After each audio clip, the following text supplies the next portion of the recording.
Windup Wednesday. Welcome, April 16th. Great show. Hey, get cranked up. That's paper by Anthony and Sorrow, all the way from Audbrey High School deputy over there. We got a great young man coming in today, Darren. Neives from Audbrey. And we'll talk a little bit about his non-for-profit Mind Over Tumors. We have the one and only Patrick Jira. He is here, and I'm going to bring that over to Patrick. Patrick, are you ready to shoot it off today? Oh! And he hits the camera. Bam! We actually have a great studio audience. These guys over here are doing absolutely... Carlson, Becker. Does it get any bigger and better? Two MVPs just lounging in the studio. Two MVPs in the house. These guys... I mean, they've been working out already this morning. They make me feel old, right? So, listen, we got everybody on here already. Paradise Lights, Joshua JT Thompson. We got Meredith, of course, and we're going to do a little shout out and a little memorial for our man Zeke here in just a second. But listen, we got a great show today. I just want a big shout out to our sponsors, Paradise Lighting, Becker Custom Builders, TC Clinics, Nuviva, and Selfit, and you got anybody him, else. No, you got them right, though. You pronounced it. We got them all you right. didn't butcher Blake's company, and you got Nuviva right. So yeah, that's a good start to the morning. Today is Windup Wednesday. And listen, I want to introduce this fine young man here. We're going to talk a little bit more about him here, but this fine young man actually turns out to be the son of a very good friend of mine, coworker at the sheriff's office, Darren and Neives. Welcome to the studio. What do you think about this, buddy? Thank you. This is insane. I've never been on this side of things. I've kind of watched a couple of things like this, so this is pretty cool to see. I'm very glad to be here and very thankful for the opportunity today. Yeah, Darren, you are a fine young man, and I know you're doing big things out in the community. We're going to talk a little bit about that here. It's just great to have you in. And listen, how'd you get out of school today? Well, I actually don't have a first and second period. So we got to get him. This is my good time of the day. It worked out good. Yeah, so, that's awesome. That's awesome. Yeah, Darren reached out on Instagram and talked a little bit about the great work that he's doing, and we were able to connect. And I said, yeah, let's get you on. All about, giving back and helping the community. So absolute pleasure to have you on this morning. Sure, and I'm going to go off for like 5-10 minutes because Blake's got to run, because Blake can kind of talk about I think he's done some stuff with you in the past, and then Blake can talk about. That's good. Blake, come on. We're ready for you, brother. Good to see JT on here. Good to see Jika. Nice. Very good. Very good. So let's go ahead while we're here. We want to make sure that we let everybody know a little bit about our sponsors. And without our sponsors, we could not make this happen. So let's go ahead and talk. And Blake is over here messing around. I've got a lot going on this thing here today. But first, before we do that, I want to talk about a gentleman that really means a lot to me, and I know he does also to Meredith Carr. This is going to be this show is going to be in memory of Zeke Thompson, 91 years old, big time local guy that's done so much, and just a wonderful, wonderful person. God bless him and his family and everybody. I know he had a memorial service last Friday, but big shout out to Zeke. I got to know him over the last couple of years in my campaign. He helped me out a lot, and just always a good guy. Believe it or not, at 91 years old, he went way too soon. So, yeah, without a doubt, we love him, and thank you for all you've done. Also, we want to do a big shout out to our sponsors, and let's go ahead and run that real quick. Shout out to our show sponsors, Becker Custom Builders. Blake Becker and his team are always about luxury design, top-notch quality, and giving you the best experience imaginable. Becker Custom Builders are experts in building your dream kitchen, bathroom, or even making your outdoor kitchen area a reality. They will take your plain house and make it into a cozy, welcoming home. So if you're looking to upgrade your space, Becker Custom Builders is the only place to look. They've got you covered. Blake and his team have whipped up the studio in no time, and it's looking great. Remember, contact Becker Custom Builders. Hey, you gotta love. We have the man himself here today in the studio. That's right. That's right. Becker, Thank you guys for welcome, having me. welcome, I got the call on the way to an estimate, and I said I will pop in real quick because my guy is here, man. Yeah. Welcome, Thank you. welcome. We'll get to our other sponsors after you, but let's Appreciate talk a little bit about Darren's push here, the things he's got going on in the community, and I know Blake has been a contributor to this great cause. And let's go ahead and talk a little bit. Yeah, so tell us a little bit what you got going on here. Basically, right now, Minds Over Tumors, it's a brand new initiative that I've really started. And it really came, it was started really in honor of my oldest sister, Andrea, who she's now a student at FGCU. But about 3 years ago, she had a freak accident. And unfortunately, she was at Manhattan College at the time. So pretty much on the other side of the country. And she was diagnosed with a brain tumor. And one of the most rare brain tumors, they didn't even really know what they were dealing with, but they went through, they did a surgery about a year later, very successful surgery. They got pretty much all of it, but then it came back again. So she came back here. She was a student at FGCU. She had to go through that process of radiation, and while being a student and while working, everything. So she really handled many different obstacles throughout this journey, but this entire nonprofit, she's totally free of a brain tumor now, and this entire nonprofit is dedicated to her and helping other children that are going through what she went through, and supporting their families and giving that support that we didn't necessarily You had an have. event this year, right? Yeah, I had an event in January for Make-A-Wish. Okay. That was my first ever big event, and we raised over $30,000 for Awesome. a boy with congenital heart disease. And then you hit me up, and I haven't signed up exactly yet. I just want to clear the air, but we actually were talking yesterday Right. before you got signed up to come on the show. So yeah, we are definitely going to be sponsoring. I believe your event is November 8th, Yes. correct? Yeah, we got a big gala coming up at the That's great.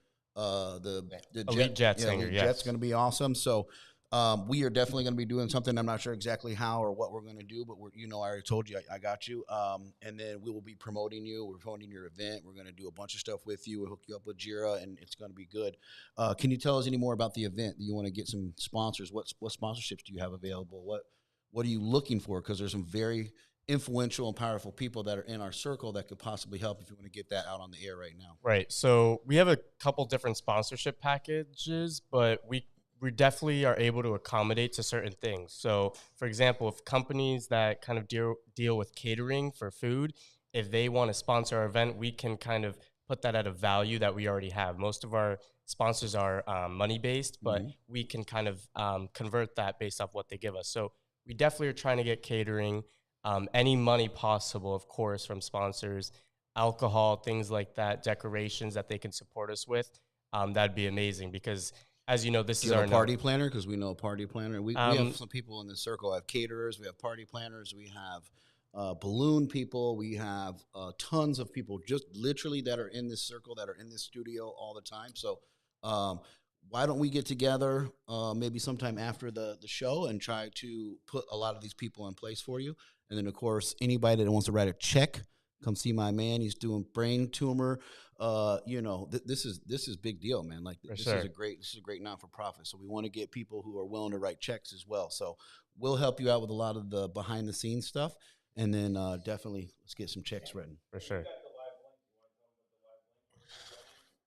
The live link? Do you have a live link? Yeah, so on our website, mindsovertumors.org, if you scroll down a little bit, there's a link to donate. And then if you also click the top right button to donate, it can be that. Minds Over Tumors. Yeah. .org. Yeah, .org. A couple things, though. I want to talk to you about, some personal stuff. Like, obviously, it's your sister. And obviously, that touches you, from inside, right? It's family. Right. But you're a young man.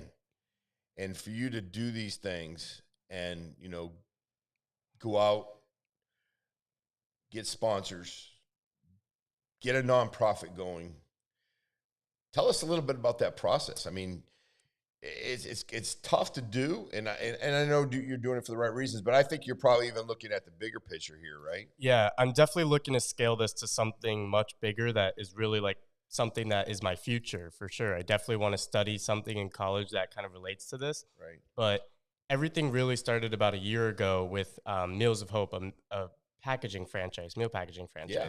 And I kind of just started a club at school, and I didn't think it was really going to go anywhere. I just thought, a good way for my friends and I to get some volunteer hours, and we needed that. And it ended up being this huge success. We scaled to like over 140 people, and by the end of this calendar year, we'll have 1 million meals under our belt done. Wow, club. Awesome, amazing.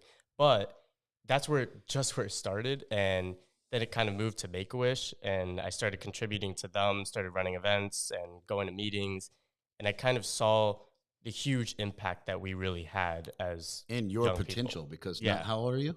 17. So not every 17-year-old kid is hustling like this, Yeah. putting together events, going out and serving God with their purpose, going out and doing things for their community with no intent for themselves. Selfless acts, man, big props to you, because that takes a certain type of person. That takes a certain type of motivation. That takes, for me personally, my personal beliefs, the power of God is within you and backing you on all this. So, this is awesome, bro. Keep doing what you're doing, and let me know how I can help and be a part of any of this. And we'll get together after this, and I'll take care of you. Sure. Yeah, you got to go. I want to keep him just okay. Good. Yeah. Anything we can do, obviously, here at the show, we were here to help, but I want to dive a little bit deeper into like someone at your age, and how do you get other kids your age, and how do you get that involvement? And Pat Dearborn said, let's crank it up. Let's get it fired up. So we want to know, we want to fire everybody up that is your age to get into stuff like this and doing those things. But what drives you? It's definitely difficult to have people that support you and want to do things, especially community service, especially on a Saturday. How much am I getting paid for this? Yeah, especially on a Saturday where people much rather be at the beach or the mall or anywhere else but there. It's really about the culture that you create. I mean, especially Audbrey Rogers being a brand new school, we kind of just started something that was different. There's no school in the state that has a club that is meal packing at all and doing the numbers that we've done. So I think just bringing your friends is the start. They bring their friends, and then they bring their friends. And then when they really see that it's not boring, a lot of people, it's that misconception that, oh, this is boring and, oh, I don't want to do that. But it's not. When we have music and you're with your friends and everybody's kind of together, it's an insane culture that makes them want to come every time. I fell in love with doing that at St. Matthew's house, and you don't realize it until you start doing it, right? We started packing those bags for the food that was going out in food line, and it is fun. There's a group of volunteers that are in there, and you get to see them. You're there on Tuesdays, you're on Thursdays, and you're packing stuff up, and it's exciting, and the music is going, and you're lining up the bags, and everyone does have a good time. Right. And on top of that, when you leave something like that, then you feel blessed, you feel happy, you feel this energy inside that you've never felt before, and that's what I think you're touching on as well, is like these kids think it's going to be boring, it's going to be this, that, and the other, but they don't realize not only can it be fun, the actual work of it, but then also the feeling you get after you've done something good supersedes any of that crap you felt not wanting to do it. You know what I mean? So any like ideas of possibly like getting other schools to do this kind of thing? Yeah, so Meals of Hope, what you're doing? Meals of Hope hosts a, like corporate wide, they host a food bowl, which is every school in the district kind of comes together at Gulf Coast High School. Okay. And just recently we did it. I actually hosted the event, and we did over 170,000 meals just that day. Wow. It was probably about 400, 500 students, and it was, I mean, the energy in there, I've never seen anything like it. And you guys do that, I think, like right around the corner here in the industrial park, right? We've done it there. Everybody's setting up and doing all that stuff. And it's just amazing. We kind of do it there, and then over behind Kohl's, that also industrial section there. Do you have anybody documenting this? Do you have anybody like capturing this on film and being able to promote it so that you can use it? So we have an Instagram through the school that we post on. We have over 500 followers, and that's probably our biggest way to get volunteers and kind of spread the word. Awesome. We've been on NBC News just recently, a couple months ago, Naples Daily News. So a lot of different news stations have actually reached out and tried to get that. Awesome. And same with Make-A-Wish. We just did a story after my fundraiser with NBC that was amazing. Okay. And so, yeah, we've gotten a lot of exposure, and it's definitely motivating other people to kind of want to come. We've had a lot of messages from other people from other schools wanting to come to our school stuff just because their school doesn't have that. Got it. And I think that is probably what really makes me continue to do this. And although I have now 3 things that I'm kind of doing, it kind of encourages me to keep going with all of them because of it's actually having an impact. And when 100%. You really see that in front of your face, that's the biggest point. And it's not just for the students, it's also for the people that are receiving it on the other end. And it's just, it has a very insane impact. Awesome. Great. Yeah, and the kids at school, I'm sure, and a little background too, with Audbrey Rogers High School. A lot of people don't know the name and how that came up. Audbrey Rogers was our sheriff previously, before the sheriff after him, obviously, and then you had Sheriff Rambosk. But Audbrey Rogers High School is named after Sheriff Rogers, who was started the school resource officer program. So that is a good thing. So I think there's a little bit of and Danny Rogers, his son, is a good friend of mine. And then the deputy at, one of the deputies is Anthony DeSaro at Audbrey Rogers. So it's good that they're bringing this stuff to Audbrey Rogers and getting to be known for that type of school where, hey, the kids that go here are real and the real deal. And the thing about it is, too, is a lot of times, and you might agree with me, Darren, but sometimes kids get a bad rap, because you hear a lot of negative things about kids out there. But the reality is the majority, and I can tell you, having worked in the schools myself, the majority of the kids that go to school every single day, 95% of them are doing the right thing for the right reasons. Yeah. What's your future hold for you? What do you want to do when you grow up? I definitely want to continue this nonprofit route, kind of have Minds Over Tumors as my main thing and kind of grow that and see where it goes. I always wanted to be an orthopedic surgeon. That was where my mind was. I was very stubborn on that, but just recently I kind of changed, and I definitely want to go like that nonprofit business management route, which I think is probably my best interest. And you're in a good place for that. Yeah, for sure. Yeah. I mean, I've grown a lot of connections already that, seeing these people, it's kind of as a role model, especially from Make-A-Wish, that really encourages me to kind of go that route. So that's really been. You have a passion for it too. So, if you have a passion for something like that and you chase after that, I feel like things will happen, and if it doesn't play out, you can always go back to being an orthopedic surgeon. Right. Yeah. Yeah. And the thing about, and it's great to hear it from you, but orthopedic surgeon, that's financially very good, right? Right. Nonprofit is a little bit more for your heart. I'm not saying you can't do well in that. And like you said, I think probably having these events and seeing the successes of these events and seeing the fruits of your labor really impact people, I think that's probably where your heart lies. That's my thought. Because some people, for profit, like you said, try to get people to help you come volunteer on a Saturday when they could be at the beach is difficult. But I believe that once somebody tries it and somebody gets involved in it and somebody does it, they really understand. Hey, this is for sure. We've really cool. had pretty good rates of students that do it once and then come back to every single event. And I think it's one thing to just sign a check or donate to a charity. It's a whole nother thing to actually be there and do the hands-on work, see the children that are really facing these critical illnesses and things like that. It's a whole nother world that you're really being exposed to. Yeah, no, it's great. Thank you so much. I know you got to get back to school. Yeah, don't miss class. Come on, any big tests today? Anything going on? I got 2 tests today. You got 2 tests today? What are they in? What are they in? AP Pre-Calc. Oh, geez, I'm out. And AP Bio. I'm totally out on anything that says AP in front of it. That's advanced placement. I know you're a big business owner in town, but that was advanced placement. I'm not advanced placement anything. Hey, listen, I went to college. I got a master's degree, but I navigated through the math, right? So I was able to get through, and I can write okay, but the math, man, that's tough. But good classes. We wish you well, Darren. Anytime you need to come back, anything you need from us, please. I know your dad, but that's not why you're here. I think you're here on your own. But listen, anything you need, we're here for you. And please come on again. We want you, and then bring some other kids, and then we get share everything. If you're listening right now, please share, like this, because I think it's very important. Just got to keep looking up there, Darren. Thanks for reaching out to me yesterday. IG posted your event. Please, when you have stuff coming up, please make sure to get a post. hold of us. Come here and before your event, so we can help hype you up. We can run some clips. We can do some things to support anything that you got going on. Okay, count us in. Thank you. Again, Patrick's all on board. So listen, these make us feel good as well.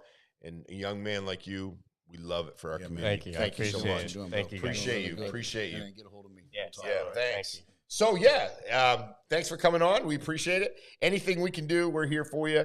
And so what do you got going on, Blake Becker? What do you got going on today? You want to swap I'm actually out to working. the end? I'm I think doing. we're gonna have Derek come on too. You want to Patrick can sit here. I'm gonna head out here You're gonna shortly. head out? But Yeah. I wanted to come in and see my guy. Yeah. And then I wanted bring Derek on. to tease a little bit of what we got going on Friday. We're gonna be doing another food review. Food reviews are back. We got some really cool stuff coming up with the food reviews. A lot of restaurants are reaching out to us. A lot of places want us to come and do reviews. And so we are cooking up something special for 239 when it comes to food reviews. So be on the lookout for that. And Big announcements coming. Yeah. maybe we got a lot of stuff happening. Did you tell them where the You're gonna link 239 in there, right? Though, a little bit. I gotta hook you guys up. You know what I mean? That's what I said. 1000%. We're gonna do something fun. The 239 food reviews is coming. Did you tell them which place that you're reviewing for Friday? We will be doing a review of sales. Sales. Yeah, Wow. sales brunch. Wow. So there's a little clip that just dropped today. So a little shout out to sales and everything that my guys got going on over there. And so I'll be back Friday for our fun Friday food reviews and big stuff on the horizon. Thank you guys for letting me come on real quick. I got to go make some money so I can afford all these sponsorships. Peace out. Thank you, Colleen, for jumping in. Love it. Leave me It was hanging great. on TV. Thank you so much. We appreciate it. Yeah. We're doing musical chairs over here. Yeah, little musical chairs. Derek, come on out. Come on. Love over you, there. Blake. Yeah, we got you. We're gonna have the one and only Derek Carlson. Derek Carlson, good MVP. friend of mine. Pat Dearborn's He's got the headsets on. count down the minutes Yeah. for you coming on. So let's tag Pat Dearborn. Yeah, Pat Dearborn. I've only He's said Pat like- Dearborn he's- 4 he's times got it so up far there. today. Pat Dearborn. Yes, you are on today. Friday is a no Pat Dearborn day. Fridays, so only on Fridays I can't say Pat Dearborn. I'm good the rest Yeah, of the week. if you say Pat Dearborn, it's going to cost you. Put it that way. On Friday, I think maybe we'll do it on Fridays, Yeah, just unless he's a guest. and, If he's a guest, well, there's a good chance that he's going to be a guest of something going on here at Studio 239. But okay, Friday. So today, fair game. Derek, yeah. we got selfies going on. We got his studios out of control. out of control. Welcome, Derek Carlson, the one and only my MVP, broker. Your broker. Yes, at But today you Realty told me One Group MVP. Today you Love told it. me you're switching brokers this I morning. know. I don't know what's going on here. He's I don't talking know. smack. This guy knows nothing about. I know nothing about real nothing, estate. yeah. Yes. The only thing he knows about Derek, and I'm Is sure you you can get him. Stump Are driver. we Are you a actually football have guy? it. We actually I have am a it. football guy. We'll get him in a Okay, second. okay. I want to first Yep, introduce sorry. him. Derek Carlson, welcome to the studio. Thank we you, love Tim. it. I'm we love fired having up, you ready here. to go. Yeah.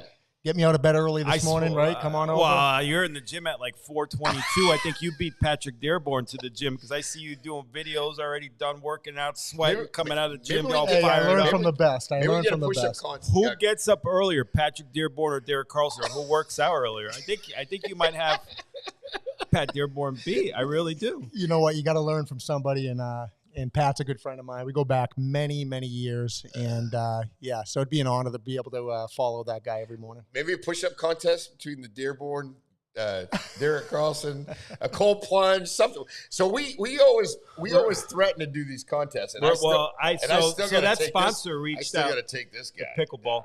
Yeah, I had a dream that we played pickleball. I know how weird. That A is little weird. I know. That's a Well, That's a little weird. let me clean that up a little bit. The fact that Tim's in my dreams is a problem. Yes, number one. But looking good, lose ball. we've been talking about playing pickleball, and Tim said he could beat I'll me. whip his Well, that's fine. We'll see.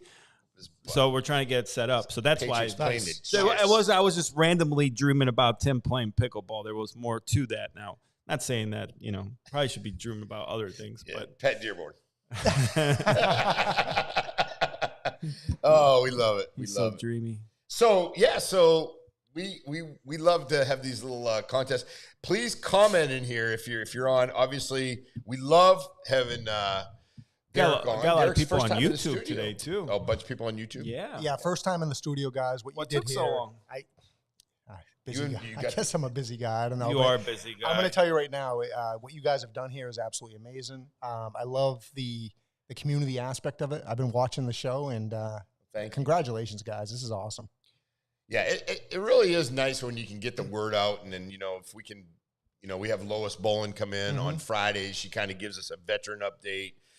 We have events that are going on. We love to have that shared.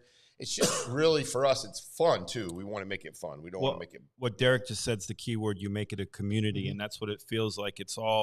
We're all in here building off each other, feeding off each other. Like Blake said, it's just not a podcast studio. It's a movement. And like you said, when you came in, it seemed like from the time the studio opened, it was just pedal to the metal. And it's really been like that. And just absolutely grateful and blessed. It's taken off, busy. Like I said, Politic and Jira, Larry Love can't even get a podcast in here anymore because it's so busy. Yeah, but that's okay. Real busy. If you're interested in doing a podcast, please reach out to Patrick, myself. You can do a podcast. We've got about probably 25 clients that use the podcast studio each and every week. Reels, all social the time, media, reels, all that stuff. And, just we love to support our community and all that stuff. Get Derek Carlson on the podcast. I'd love to jump on. Yeah, you should have your own. You should have your own podcast. I actually have one that's launching very soon. It's called the Real MVP Podcast. Where it's going to be a little bit of real estate, but a little bit. I believe that everybody has a MVP story inside them, whether they hit adversity, wherever they, background, a story. And the goal is to bring in all kinds of business entrepreneurs and just have a conversation. What's your MVP story? And, MVP for me has turned into more than just a real estate firm. It's been turned into more than just Tom Brady. It stands for mindset.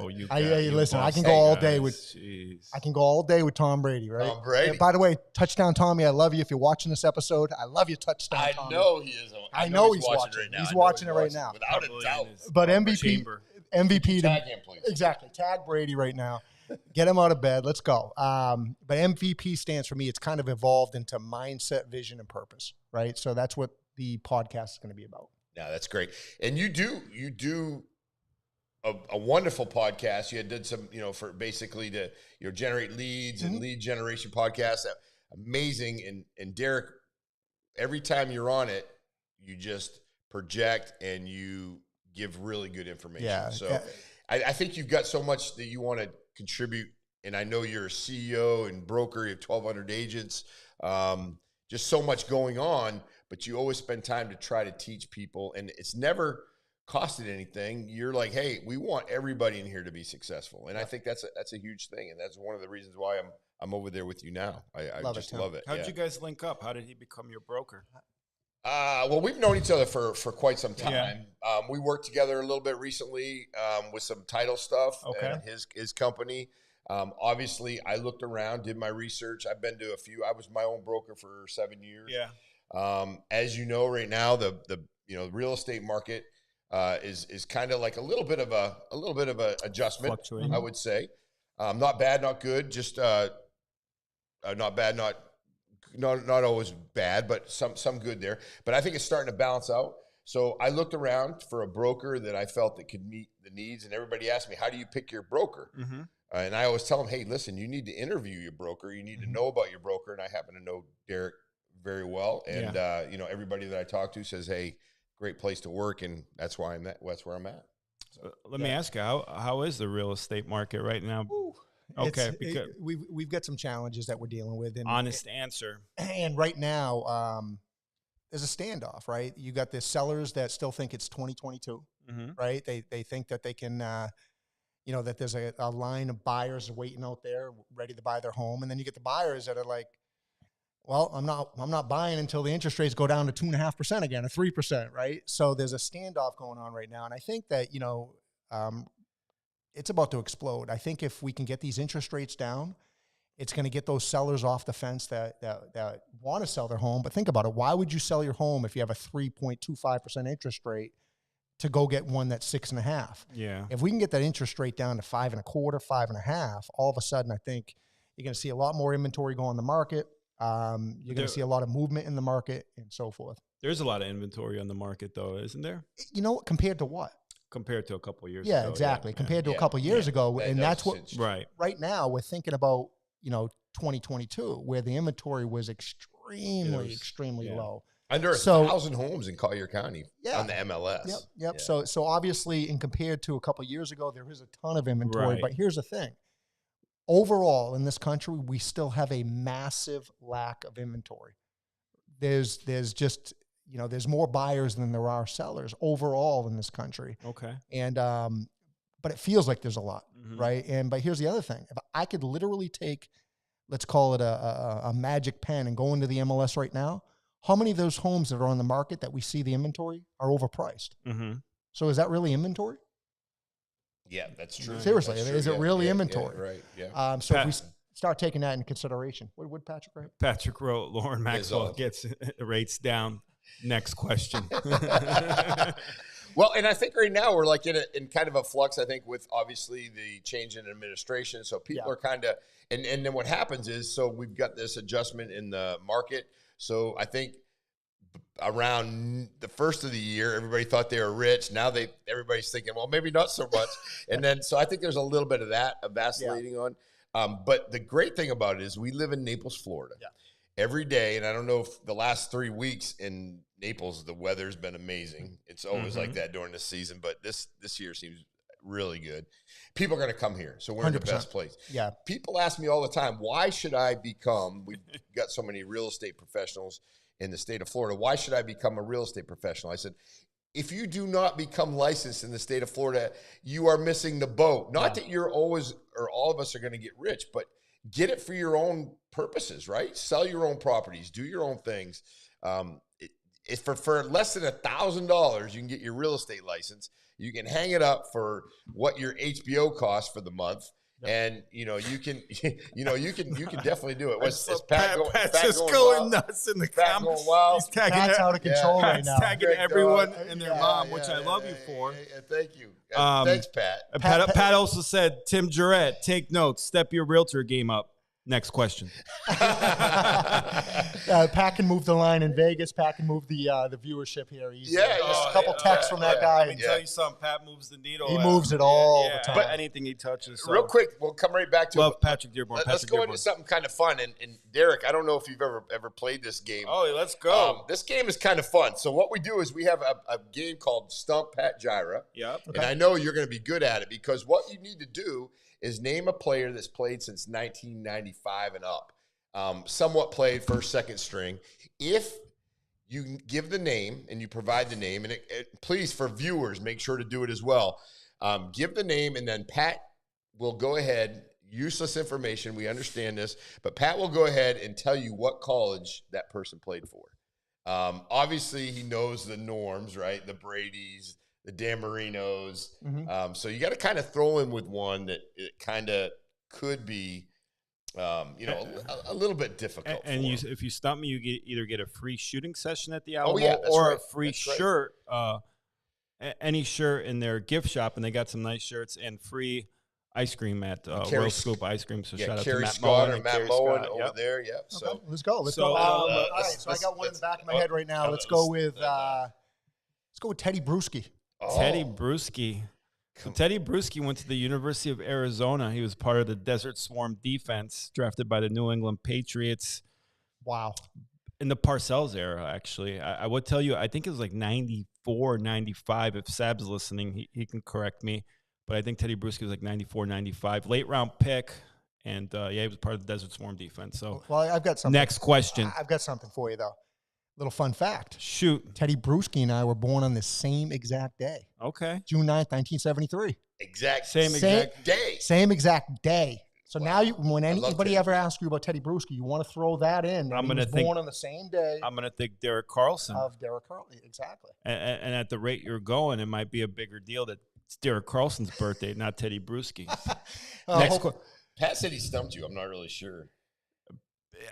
No. Well, what did he throw at you? He threw Charles Haley, and I quickly corrected myself.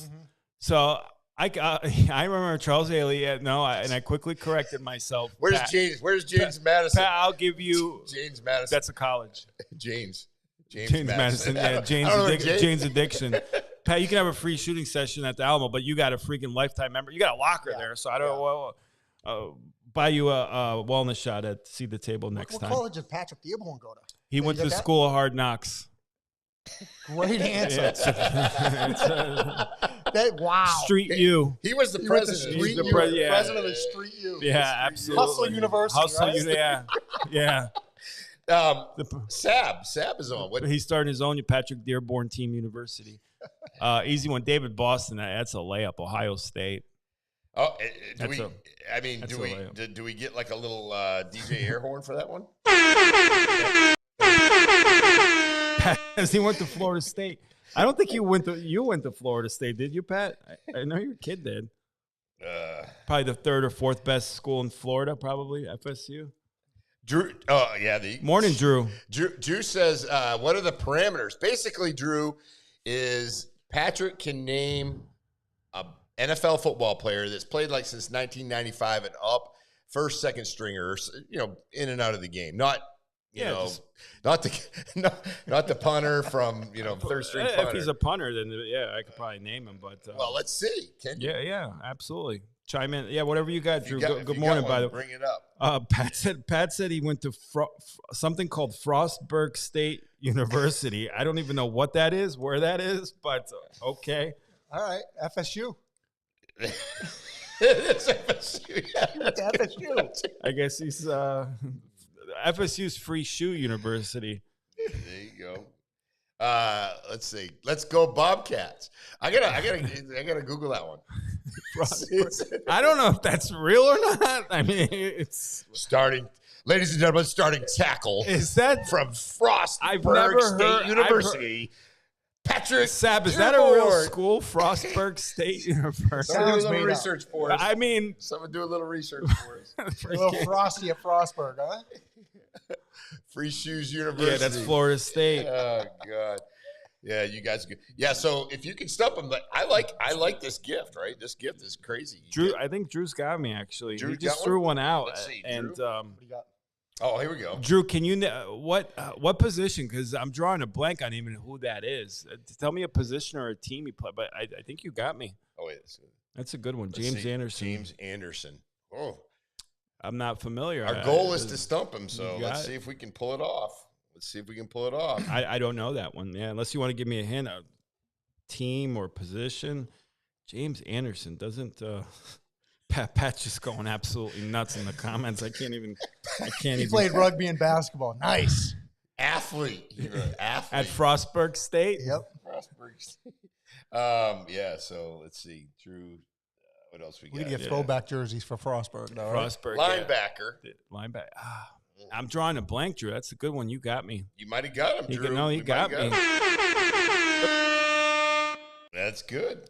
Got yourself a free shirt or shooting session at the Alamo and some ice cream for your kids, Drew. So shout out to Drew.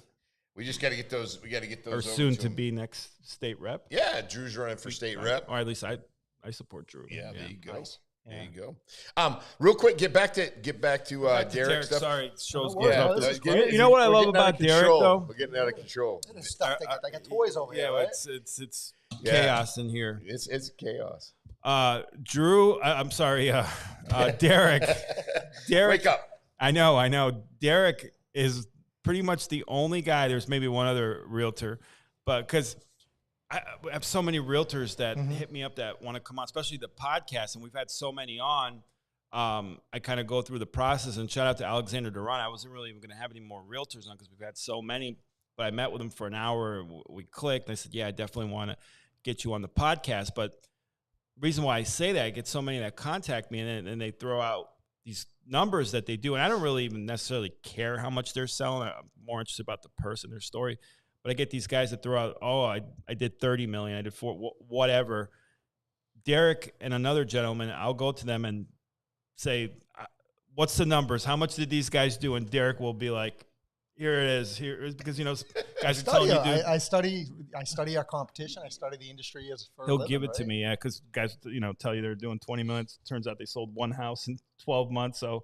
But they're not lying. Naples, Florida, one house, 20 million. Right? Yeah, but it was a $385,000 house. Yeah.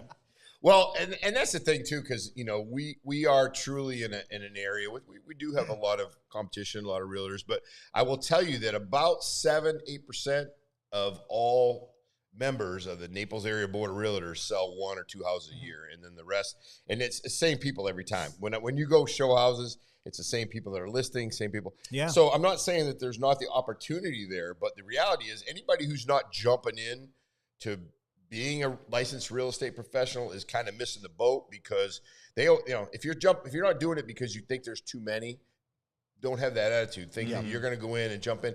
And guess what? If you don't do anything with your license, keep it active. Yeah. Keep it with a broker. And then if something comes along, you got it. Or if you buy or sell your own house. I always tell everybody, listen, I can go spend $100,000 a year on college education, which is good, or I can go get my real estate license for less than $1,000, have my license, keep it up every year or every 2 years when it needs to be renewed, and just have it ready, because you never know when you're going to need it. I agree, Tim. I mean, right off the bat, the money that thousands and thousands of dollars that you'll save just by having your license. Think about what do they say?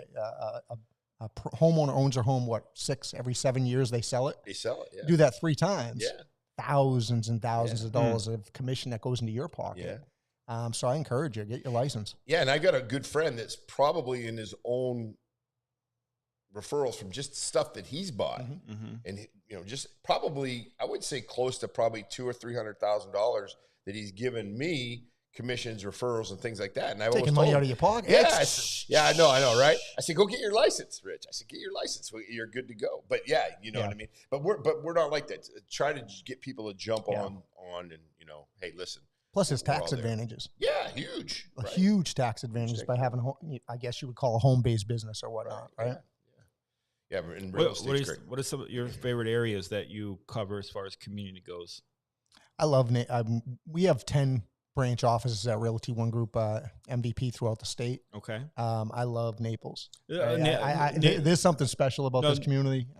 Freedom Town, USA, another Patrick Dearborn. Shout out, right? Freedom Town, USA. Freedom Town, USA.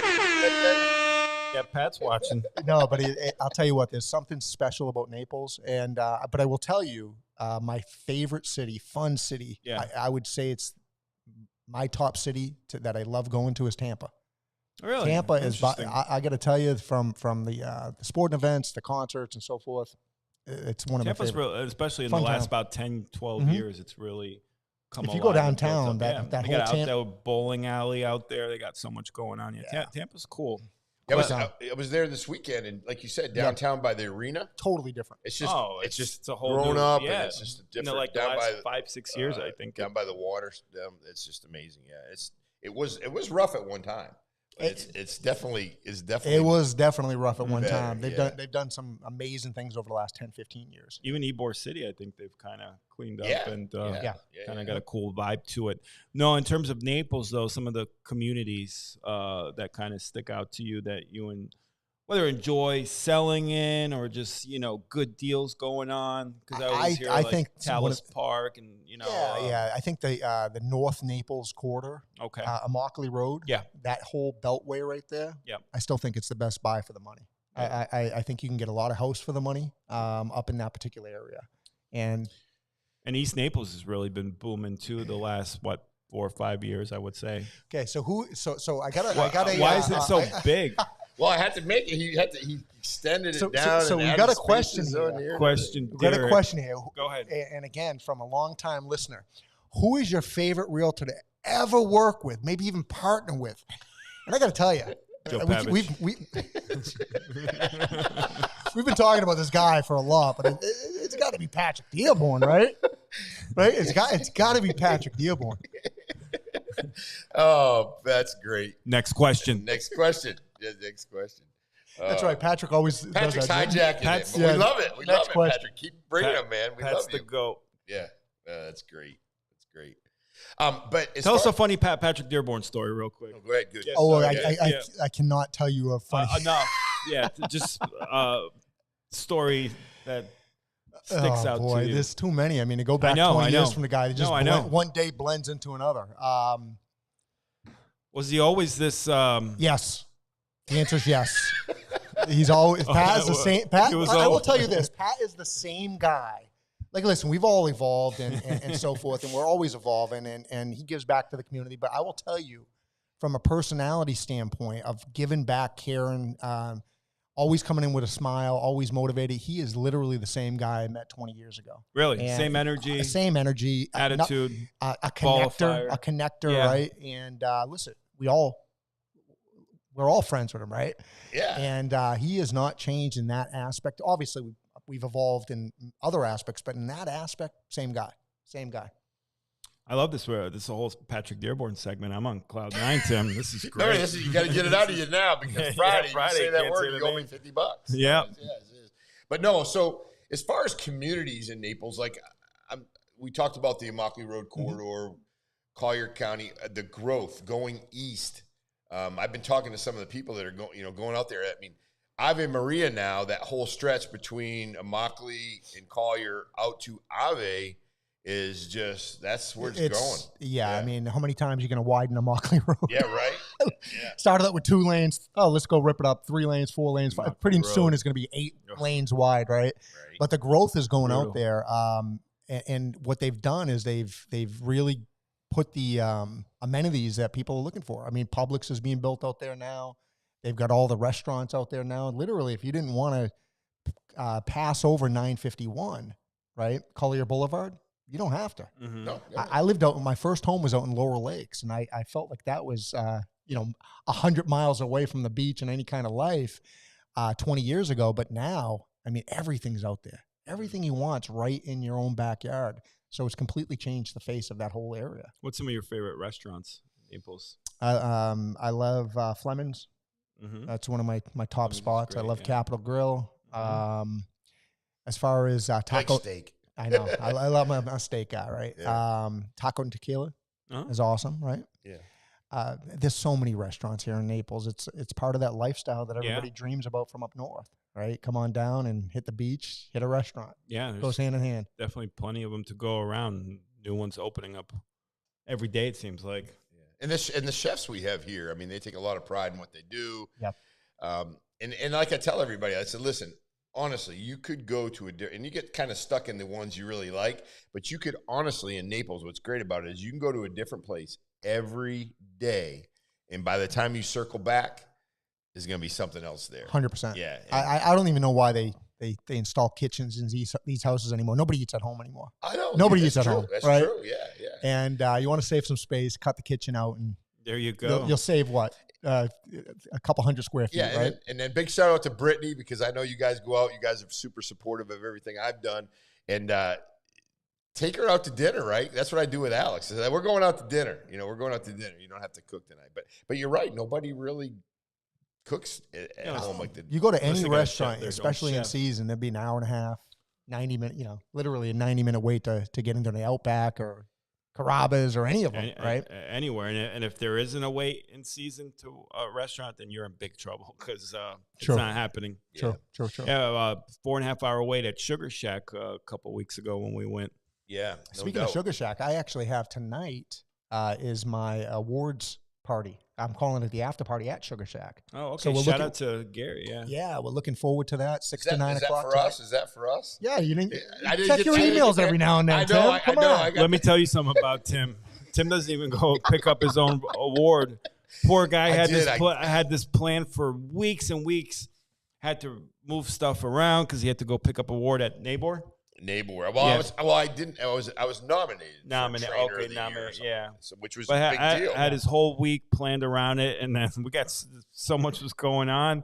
Next thing you know, he looks at his phone. He's like, "Shoot, I forgot to go to the award ceremony." Yeah. So it's nothing against. I'm going to be starting to get more involved. I just got this studio rolling, and my brain has been here, and then I'm doing other things. But real estate here with you and your company has been amazing. I will tell you, I had 2 or 3 transactions, a couple rentals, nice couple sales, one rural harbor, and from start to finish. And I'm not saying this because you're here. Totally got everything on time. Got the paperwork in. Using all the processes, the systems, everything. It's important. That we need, I mean, when an agent joins, very easy. Yeah, when an agent joins a company, they're always concerned about losing momentum. Right. So we got to make that transition when they join Realty One Group MVP as easy as possible. Get them onboarded as quickly as possible. Get them into the ecosystem, and then support them. My brokers, we have over 100 years of experience combined. None of us compete. We're non-competing brokers, and that basically means that we don't wake up, because some real estate firms don't do that. Some real estate firms have brokers that compete with their own agents. We're non-competing, which means that we don't wake up to compete with our agents. We wake up every morning to compete, to help our agents compete with the other real estate agents out there. So very agent-centric, and but we try to make it easy, Tim.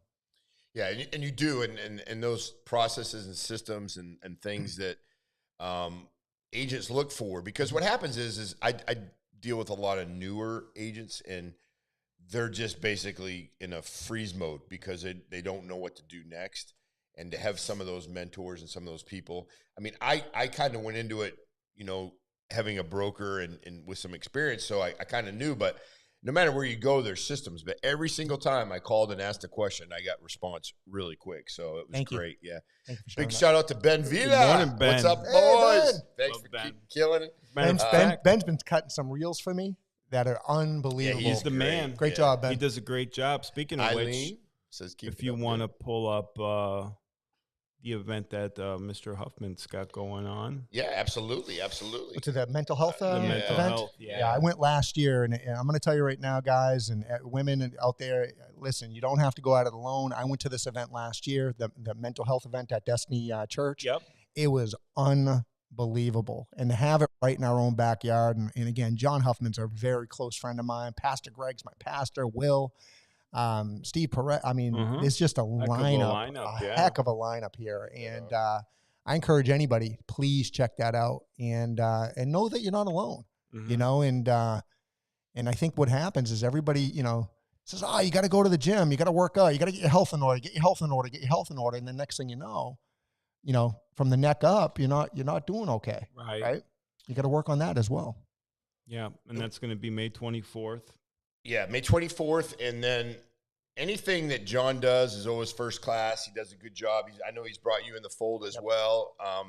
John gets up and speaks. He does just a tremendous job, and it's people don't realize, but Collier County, and I spoke about this I think on Monday. Collier County Sheriff's Office right now is I think the second or leads the way in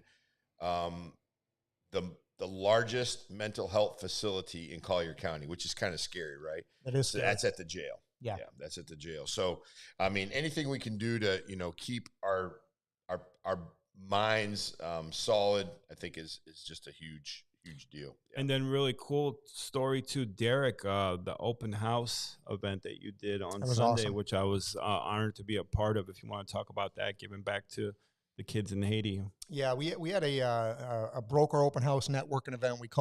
It was at one of these luxury condos, $10.249 million condo. Beautiful place, right on the bay, and it was phenomenal. Shout out to Michael Condello and Teresa for putting that on. Yeah. But basically, what we did is we turned it into a charity event for Destiny Village in Haiti. And what is Destiny Village in Haiti? It's an orphanage. There's just over 50 children at the orphanage. MVP is heavily involved in there. We built a building down there. We recently purchased a generator to run the entire campus. Wow. But here's what's happened is Haiti, because the president was assassinated a couple of years ago, it's turned into like a real life purge, the movie The Purge, where the gang members have taken over, right? Everything from murder and rape and cutting off the head. I mean, it's just bad. And when you look at all the problems that are going on in Haiti, and then you look at Destiny Village, the word that comes to mind is hope, right? And there's hope for these kids. From the time they're brought into the orphanage to the time that they're 18, they're brought up with Christian values. They're fed, they're clothed, they're sheltered from that noise that's beyond the gates, right? And then recently, we said, okay, what do we want to do in terms of helping them once they turn 18 years old? Well, a lot of business owners use virtual assistants, primarily in the Philippines, is the home of VAs, right? Well, Speak English over there. Yeah, exactly.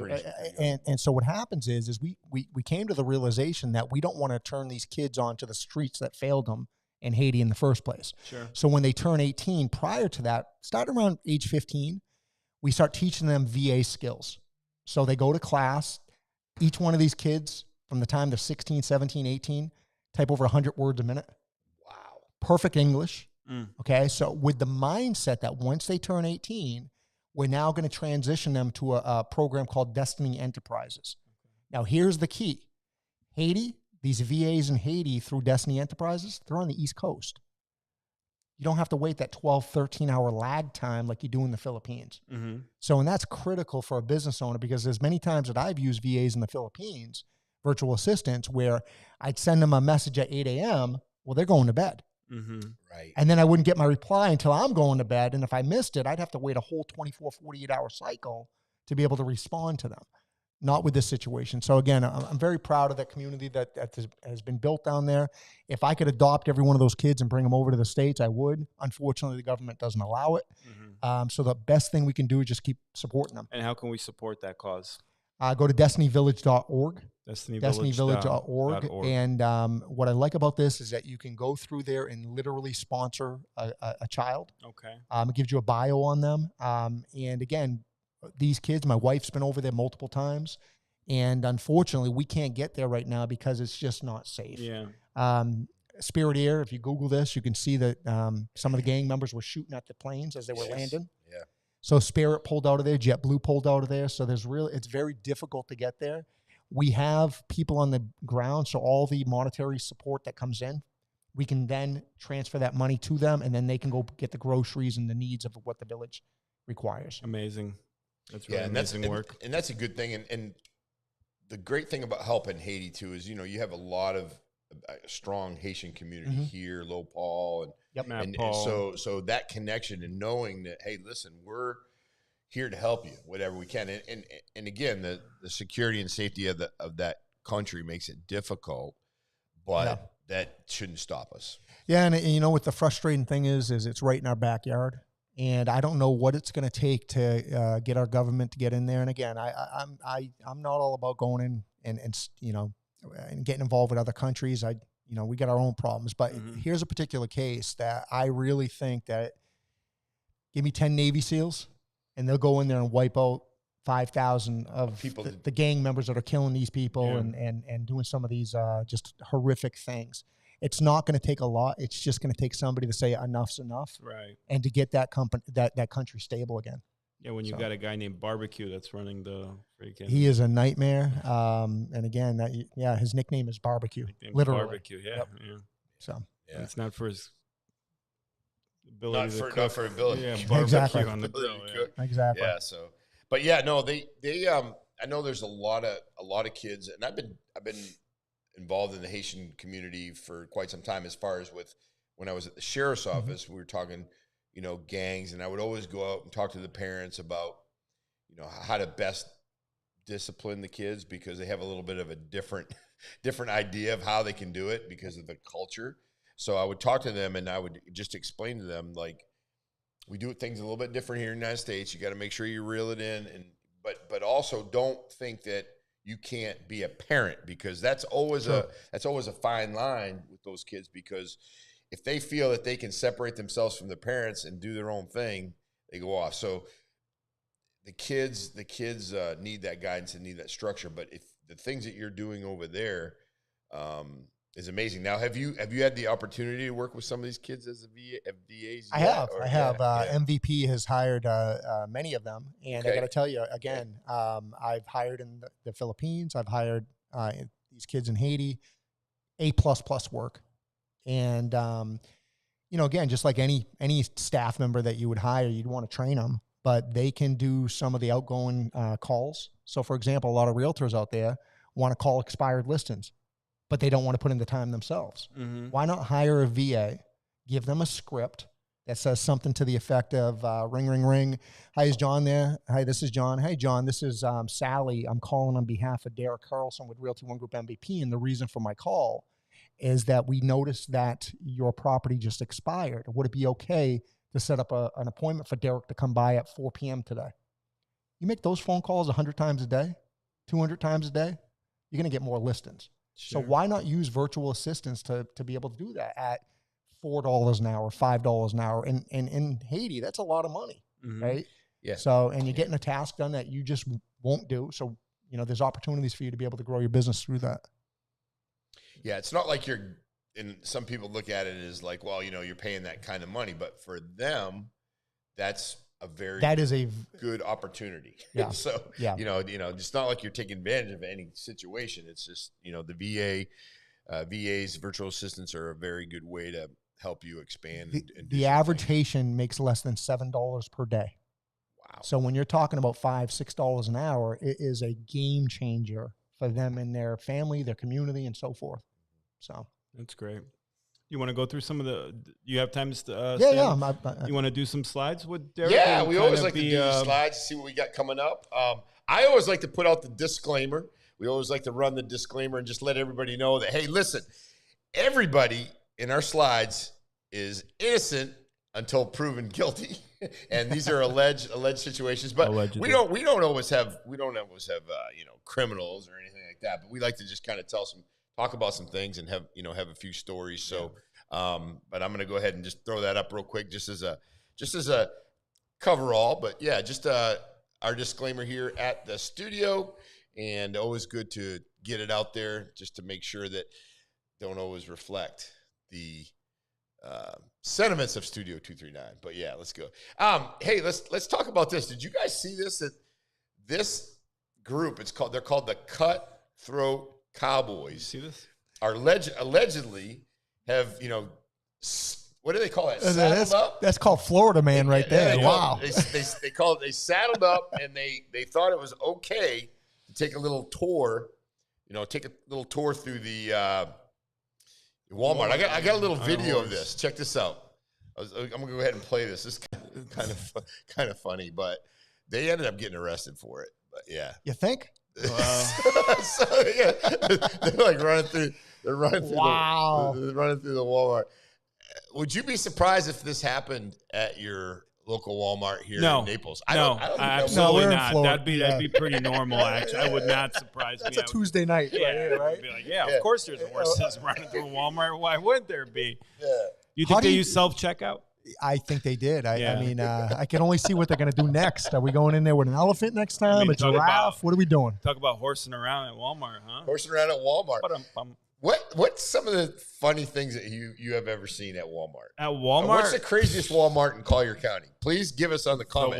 Tell us what the craziest one is. The one Juliet? I was going to say Juliet. Collier. I was going to say Juliet. Juliet. I think it's Juliet. I think actually, I don't want to say this too loud, but I think we respond to more calls over it. At Walmart? Well, you would, I mean, and comment below the craziest Walmart in Naples. Bringing stats and facts with them, right? Or any other. What's another, because for me, the G store, back in the day, that's where you see crazy stuff going on. But yeah, Walmart, I mean, you go in and it's an adventure. You just don't know. Where was this? Baton Rouge? Yeah. I believe so. This was in Baton Rouge, newspaper. But I thought it was in Texas, but maybe not. No, it looks like Baton Rouge. Baton Rouge is in Louisiana. Maybe they rode their. I know. Maybe they rode it. Maybe they rode the horses from Texas, right? Yeah, that's maybe. I can't keep these stories straight. Maybe the horses were. Yeah. Interesting thing though. At the Walmart before they had self-checkout. Yeah. I mean, which is just they got. I mean. I know you want to save money on employees, which whatever, I don't necessarily agree with, but who in their right mind thought, let's do self-checkout at Walmart. That's going to work well. There's going to be no theft. They must run the numbers, though. They must run the numbers and have it figured out. It balances out. Plus, when you go there also, when you go there, it's like they do have somebody now at Walmart that kind of, if you walk past them really quick, they won't ask to see in your bag, but if you just, but if you show it to them, there's always usually somebody at the exits. Yep. But you're right. I mean, it's kind of interesting to see. It's entertaining to go into the Walmart. Yeah. I mean, give me a little heads up. Please put it in the comments of what interesting is the craziest story. Walmart. Yeah, your interesting Walmart. Our craziest store in Naples. In general, what's you go somewhere and you're like, oh, this is going to be. Every now and then, Circle K might throw me a curveball, right? K still Which has Circle K? The Golden Gate. The Golden Gate one is Circle pretty K, good. yeah. Hey, guys, I'm not going to lie to you. I'm not going to lie to you. You've arrested a couple people at the Circle K and Golden Gate in your day. This was a little strategy when I worked out in Golden Gate. Like I could sit there in an unmarked car all night long. It's like fishing in a fishing hole, right? So I just back in. Next thing you know, someone's coming out smoking weed. open container. Yep. Whatever you want. I had one guy that Tim's putting up big numbers. That's the secret right there. Putting up Pat Dearborn numbers, arresting people at Circle K. Yeah. What's the most amount of people you arrested in one day? Because there's a whole process, obviously, paperwork and stuff. But what would be like I hate to put it that way, like a busy day? We did an operation before the 287G program and before ICE and probably this was back in 2001, and I remember it was just a little bit after 9/11. I think it was like 10 days after 9/11. Okay. We actually did an ICE operation called Razor. And what we did is there was a gang in Golden Gate in East Naples. It was big. It was called La Raza, primarily Mexican street gang. Yep. And what we did is we formulated a plan to basically eradicate them. So we used a guy from, wasn't even ICE back then. It was immigration, INS. It was different. And he said, listen, if you have any of those gang members that are convicted of these types of crimes, drug dealing, child crimes, just there was a list of about 10 different ones. He said, put those together. And if you've got any gang members on your list that meet that criteria, we'll deport them. Yeah. I'm like, okay. So we went ahead that day and we had, I think we had 27 we picked up one day. And that was before our 287G program. And, we basically cut the head off La Raza street gang at that time because no one dared to pop back up. Yeah. Because we had one and he was not here legally, but he didn't even speak Spanish. So we're sending him back to Mexico, and he just looked at me and goes, I don't even speak Spanish. You're a gang member here in Collier County. And the thing about it is like, I got a little bit of a different attitude towards it. You come here, you land in the United States, you follow the rules, and we're going to never have a problem, ever.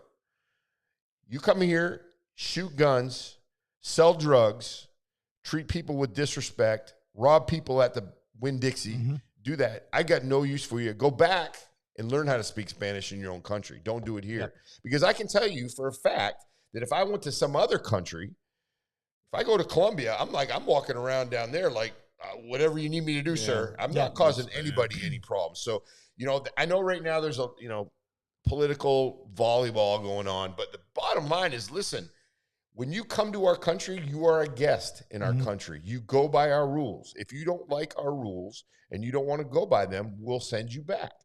If you come here and work your butt off, like a lot of people do, trust me. I know down on Fifth Ave, I know down, throughout Collier County, we have unbelievable people doing things here and doing the right thing. I'm all for that. But let's understand that the people that we're sending back or need to go back, they're not doing the right things always. Me preaching a little bit. No worries.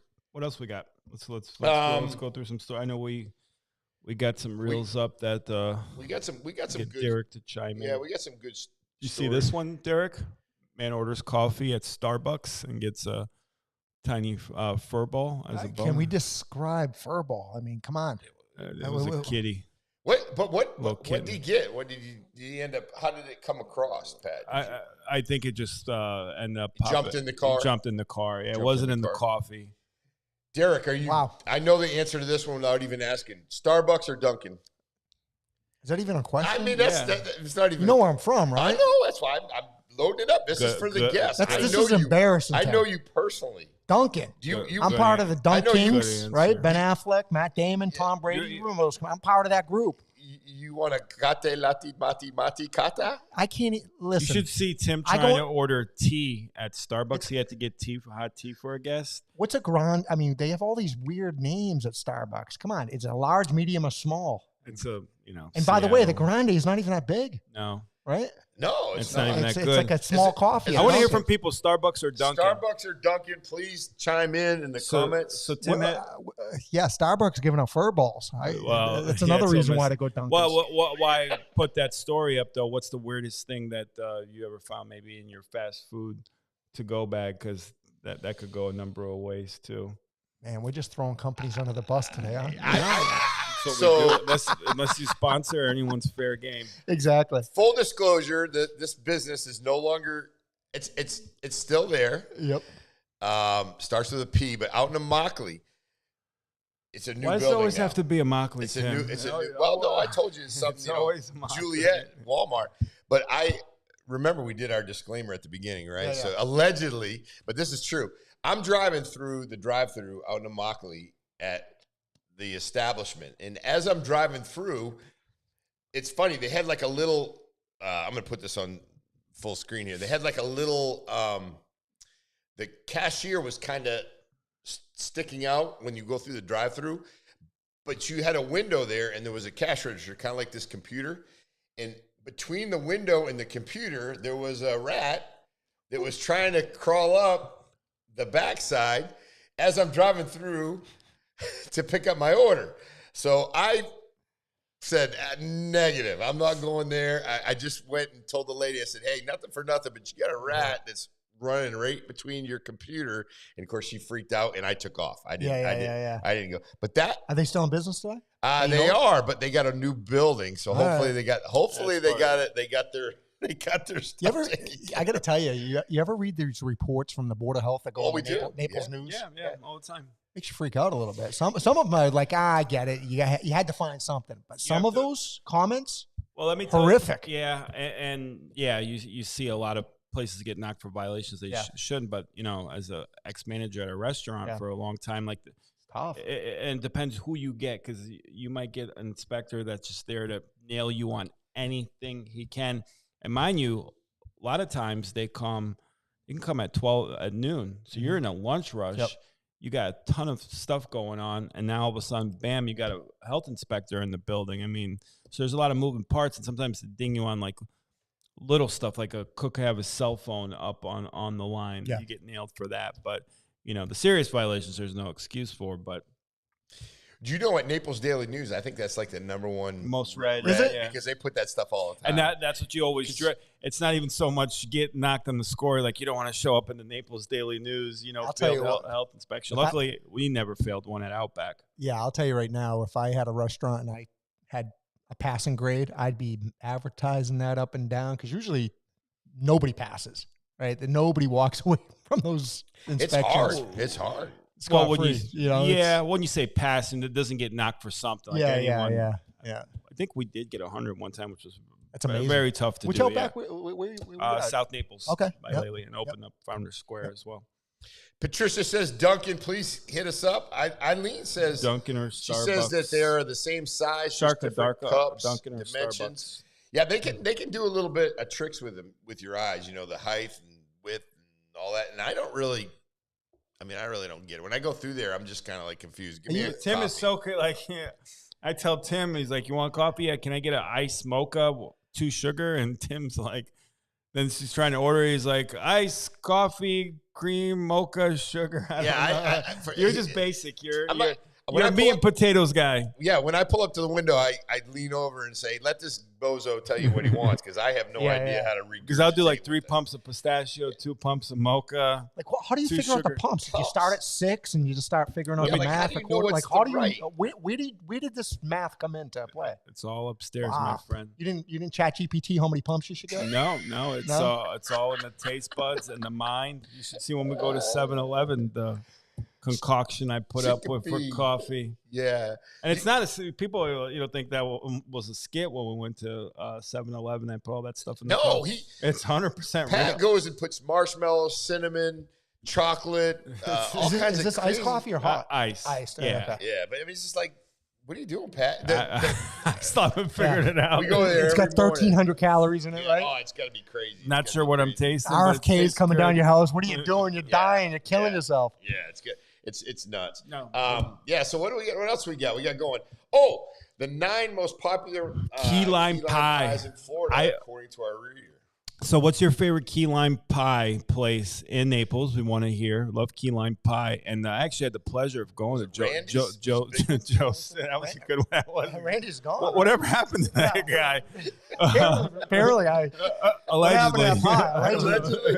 It's good pie. They were maybe really good pie. Putting others. I got to really watch what I say. So, no, but Joe Stone Crab down Miami. Yeah. Oh, one of the best freaking places. My favorite places when I went down there. And I had the key lime pie there. Absolutely amazing. Watermark Grill has a great key lime That pie. place has been around a while. You know? So kudos to them because to stay through thick and thin, they've survived, right? And people love that. Like, I asked a lot of people what your favorite restaurant. A lot of people Watermark Grill, and they say the food is really good. Maybe not amazing, but really good. It's consistent. Very consistent, which is half the battle. Yeah. And the service in there is tremendous. I hear. So it's kind of got a total package, good ambiance. So look at this comment, Pat. That's Sharka. Pat is a little different, or is different. Really? That's what we're doing this morning. That's where we're going with this. So let me ask you this, guys. So you got key lime pie. What is your dessert of choice? Favorite dessert of choice? I'll go with mine's carrot cake. Like Island Gypsy's got the best carrot cake. Have you had the carrot cake? I haven't. If you like carrot, it's off the charts. Wow. Yeah, okay. It's the best carrot cake. When do they open? Yeah, I'm off my diet right now for a couple weeks. So yeah, good. but it's a huge piece. It's like $15, but it's like 2 people, probably 3 people could share it. It's by far. I'm not even a huge carrot cake guy, but that carrot cake is absolutely. What's it called? Island Gypsy's. It's on Ala Capri. Okay. Right. Yeah, it's awesome. I believe it or not, like Miller's Ale House, that Captain Jack's. That is a good dessert. That is a great dessert. Yeah, no. You ever had that? That is a great dessert. That is probably the best. When I managed Miller's, I almost have that the first month or two. Let me go through some of these favorite comments. Favorite. Never had a warning.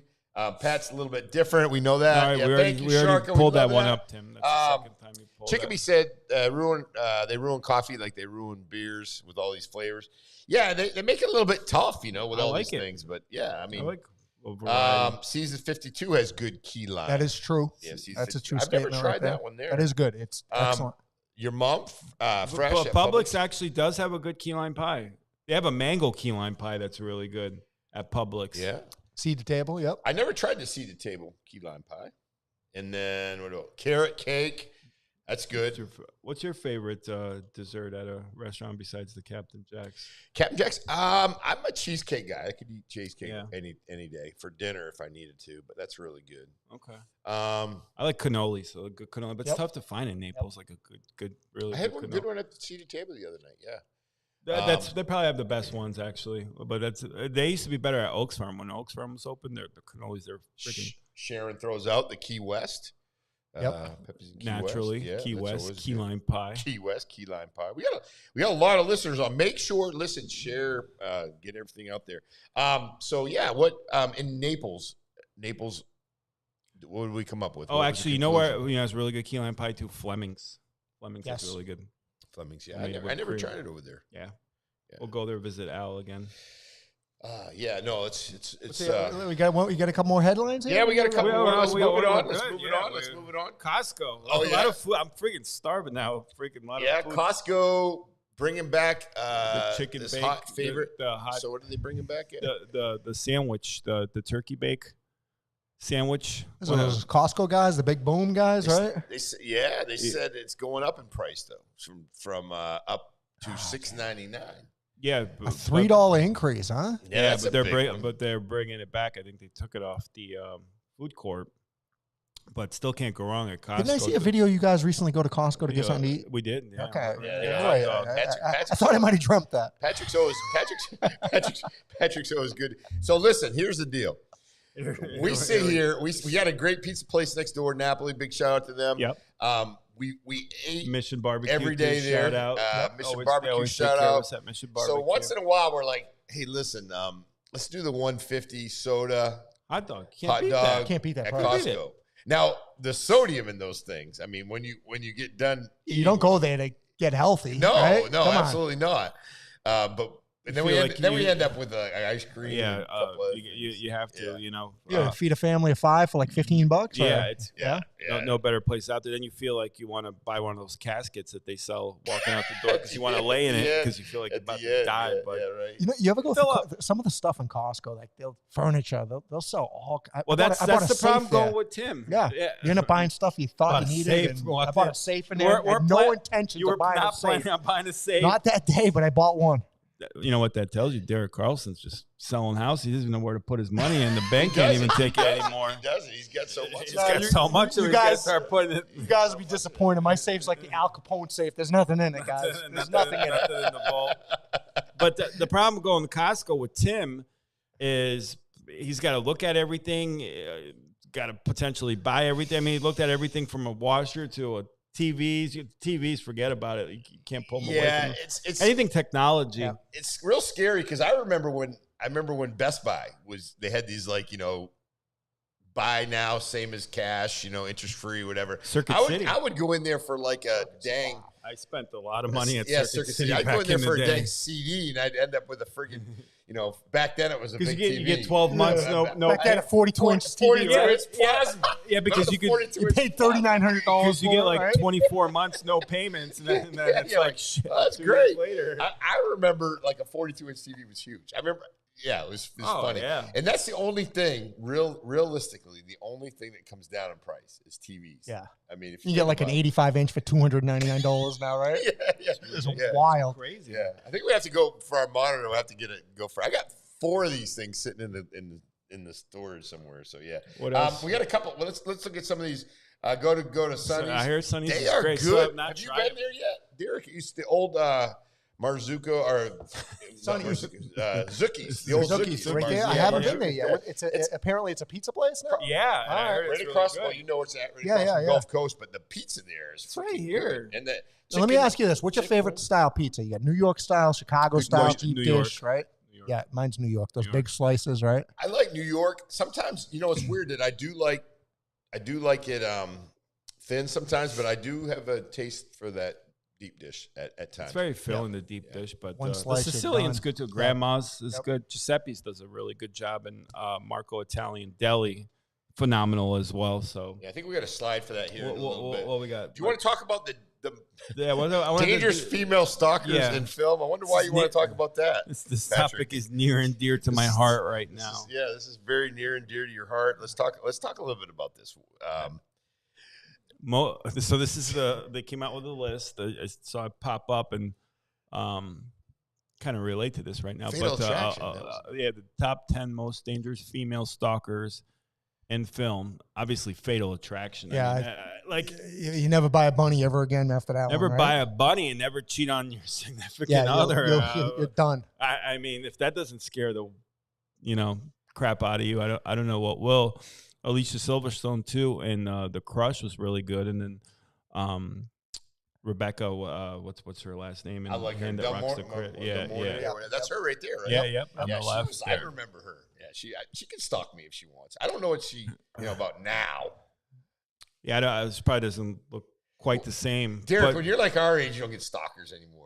No, I'm sure Derek Carlson gets some stalkers. If I did, my wife would kill him. So I got security called Brittany Carlson. She'll take out real big, but I wouldn't mess with her. No, she knows kung fu, karate, jiu-jitsu, Brazilian, and the other style. I mean, she will whip your butt. Yeah, she's security for me. No, that's funny. I'm trying to think. I never looked at Glenn Close to say she could never do another movie. No. And you didn't see her in the same light. Like she even tried playing like a president or a vice president one day, and it just was not. Tim, what do you get going on? We got wiped out. There we go. Bring it back up. I got a lot going on here. I got a lot of buttons to keep track of. I like to push your buttons too. Let's see. We want to give a shout out to Carl too, Steinhoff, before we forget to. Yeah, Carl. Let's do that real quick. I want to bring that up. Chickabee says, I remember moving the tinfoil. Yes, so let's talk a little bit about when I grew up, and Derek, I'm up north, right? And probably way after your time, but we had like NBC, CBS, ABC, and then once in a while you get PBS. Yep. But I remember when ESPN first came on. Oh, it was great. And then, that's when, but ESPN, when it first started, was really good. Yep. Like you could literally watch. Who was the first sportscaster? It was Boomer, right? Chris Berman. Chris Berman, yeah. I don't know if he was there. He was there in the early beginning, but the actual live shot, the first one was like Tom Meese. Okay. And someone else. Dude, you got so much knowledge up. Like, do you sleep? No, I don't. Not much, as Tim could tell you. Yeah, We got to get him licensed. We got to get him licensed so he can put it to good use. That's what we got to do. We got to get him licensed. Get him in that. But yeah, no. So we want to run this out real quick. Yeah. Real important on Carl Steiner. Carl, they got a Rolling Thunder ride. It's going to be on Memorial Day weekend, May 23rd through the 25th. And just you probably can't hit that QR code. Maybe you can. Try to hit that QR code right there. They're going to be they're looking for sponsorships. They got some sponsorships available.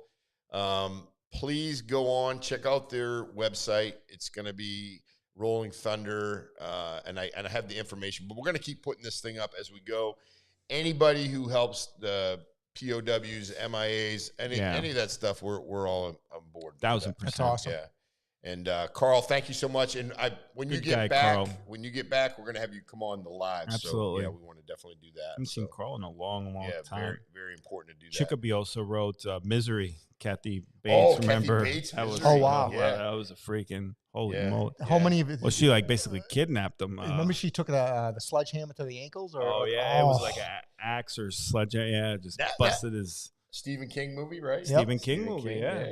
You know, Stephen King lived in Naples for quite some time, right? You guys knew that, right? I heard he did, yeah. Main guy. Well, he grew up hometown, right? Right down the street from my house. Yeah. And he used to walk by my house almost every day. So you grew up by Pet Cemetery? I did. Right. Where that was filmed, I actually got to see it a couple places in Pet Cemetery. Stephen King was the interesting thing. We'll, for Halloween week, we'll do something on it. But we used to go to his house and get full-size candy bars. Wow, he was a big deal. He was a baller back. Yeah, had razor blades in it, right? For his horror movies, so he didn't care, right? Yeah. And now you have those. Little candy bars. Yeah. Please announce Rolling Thunder over Memorial Day. Yes, tag a pet for a vet. Will be up there. Twisted Fork all weekend supporting my brothers and sisters who ride. Yes, Chicopee. Thank you, Chicopee. Tina's always on it. Thank you so much. We appreciate everything you do in the community as well. Please share, and push it through. We got a few more slides we want to get back to. We got a lot of things today, actually. Some stuff we had to do some catching up on. We want to give a shout out to our other sponsors too. But go ahead. We can roll into this as we're talking to Stephen King giving out candy. There's a full size candy bars right there. Great segue. Top 4 candy bars. That you should not eat. I think Baby Ruth is number 1. I think Butterfingers 2, 3 Musketeers. Are they talking about just because they're high in content, and just all kinds of crap in it? But what's your favorite candy bar?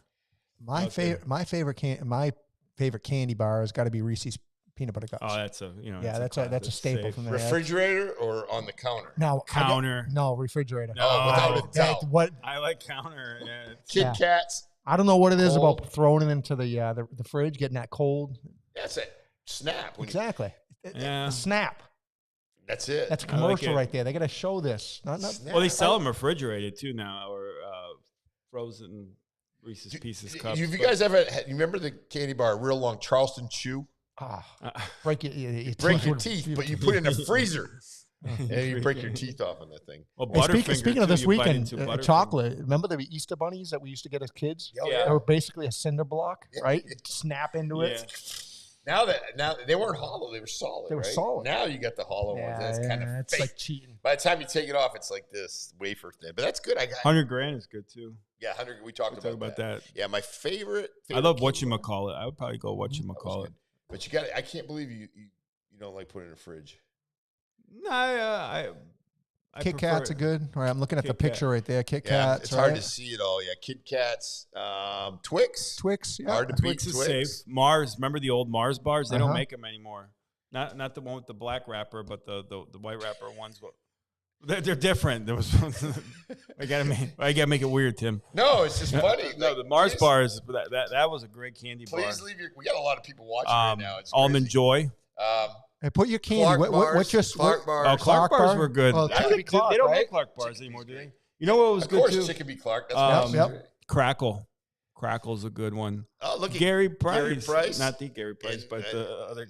A good Gary Price. Good Gary Price. Well, we got two Gary. Both Gary Prices that I know I like. I'm confused now. Yeah. We like both of the Garys. Why is Chicopee throwing shots in there what did about Chicopee say?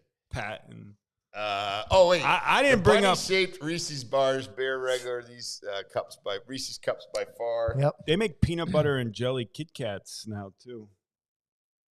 Pina colada is my favorite. I think snack. she's talking about the Almond Joy. Yeah, Yeah, no, those are good too. Mounds are good too. Yeah, right, Patricia. Those are good. Mounds. I never liked Milky Way. I thought Milky Way and Three Musketeers just Again, if you got a cold, if you chill it down, it's good. But you know, it's crazy. I put up a post a couple weeks ago about candy bars and the ingredients in those candy bars when we were a kid. It's changed. There's like 5 ingredients, right? Of course. Now there's 55. Of course. Acid, and there's all kinds of crazy stuff. Is that to keep it? The preservatives? I have no idea. Probably cheaper. Probably cheaper. I would say cheaper. Probably Not using real chocolate, right? real sugar, real ingredients. It's got to have to real do with money, flour. right? Yeah, I think so too. They probably make the change up. It's funny but now we went to somewhere. It was $3.79 for a Snickers bar. Now it's freaking ridiculous. So it's not. Are they really saving money or just jacking up the prices or both? But yeah, no, that's good. And we got Derek. We're holding him. Derek, anytime you need to leave, buddy. I know you got a lot. I was going to pull up we love it. I was going to pull up the Derek's ingredients. got houses to sell. We're talking about candy bars. Yeah. Next time I come back, I'll bring those ingredients with me.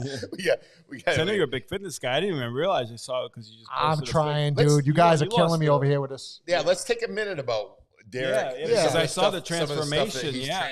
So usually you don't make usually you don't make a change until you need to. And 2 years ago, I'm coming up on my 2-year anniversary in June. I had 3 heart attacks in a week.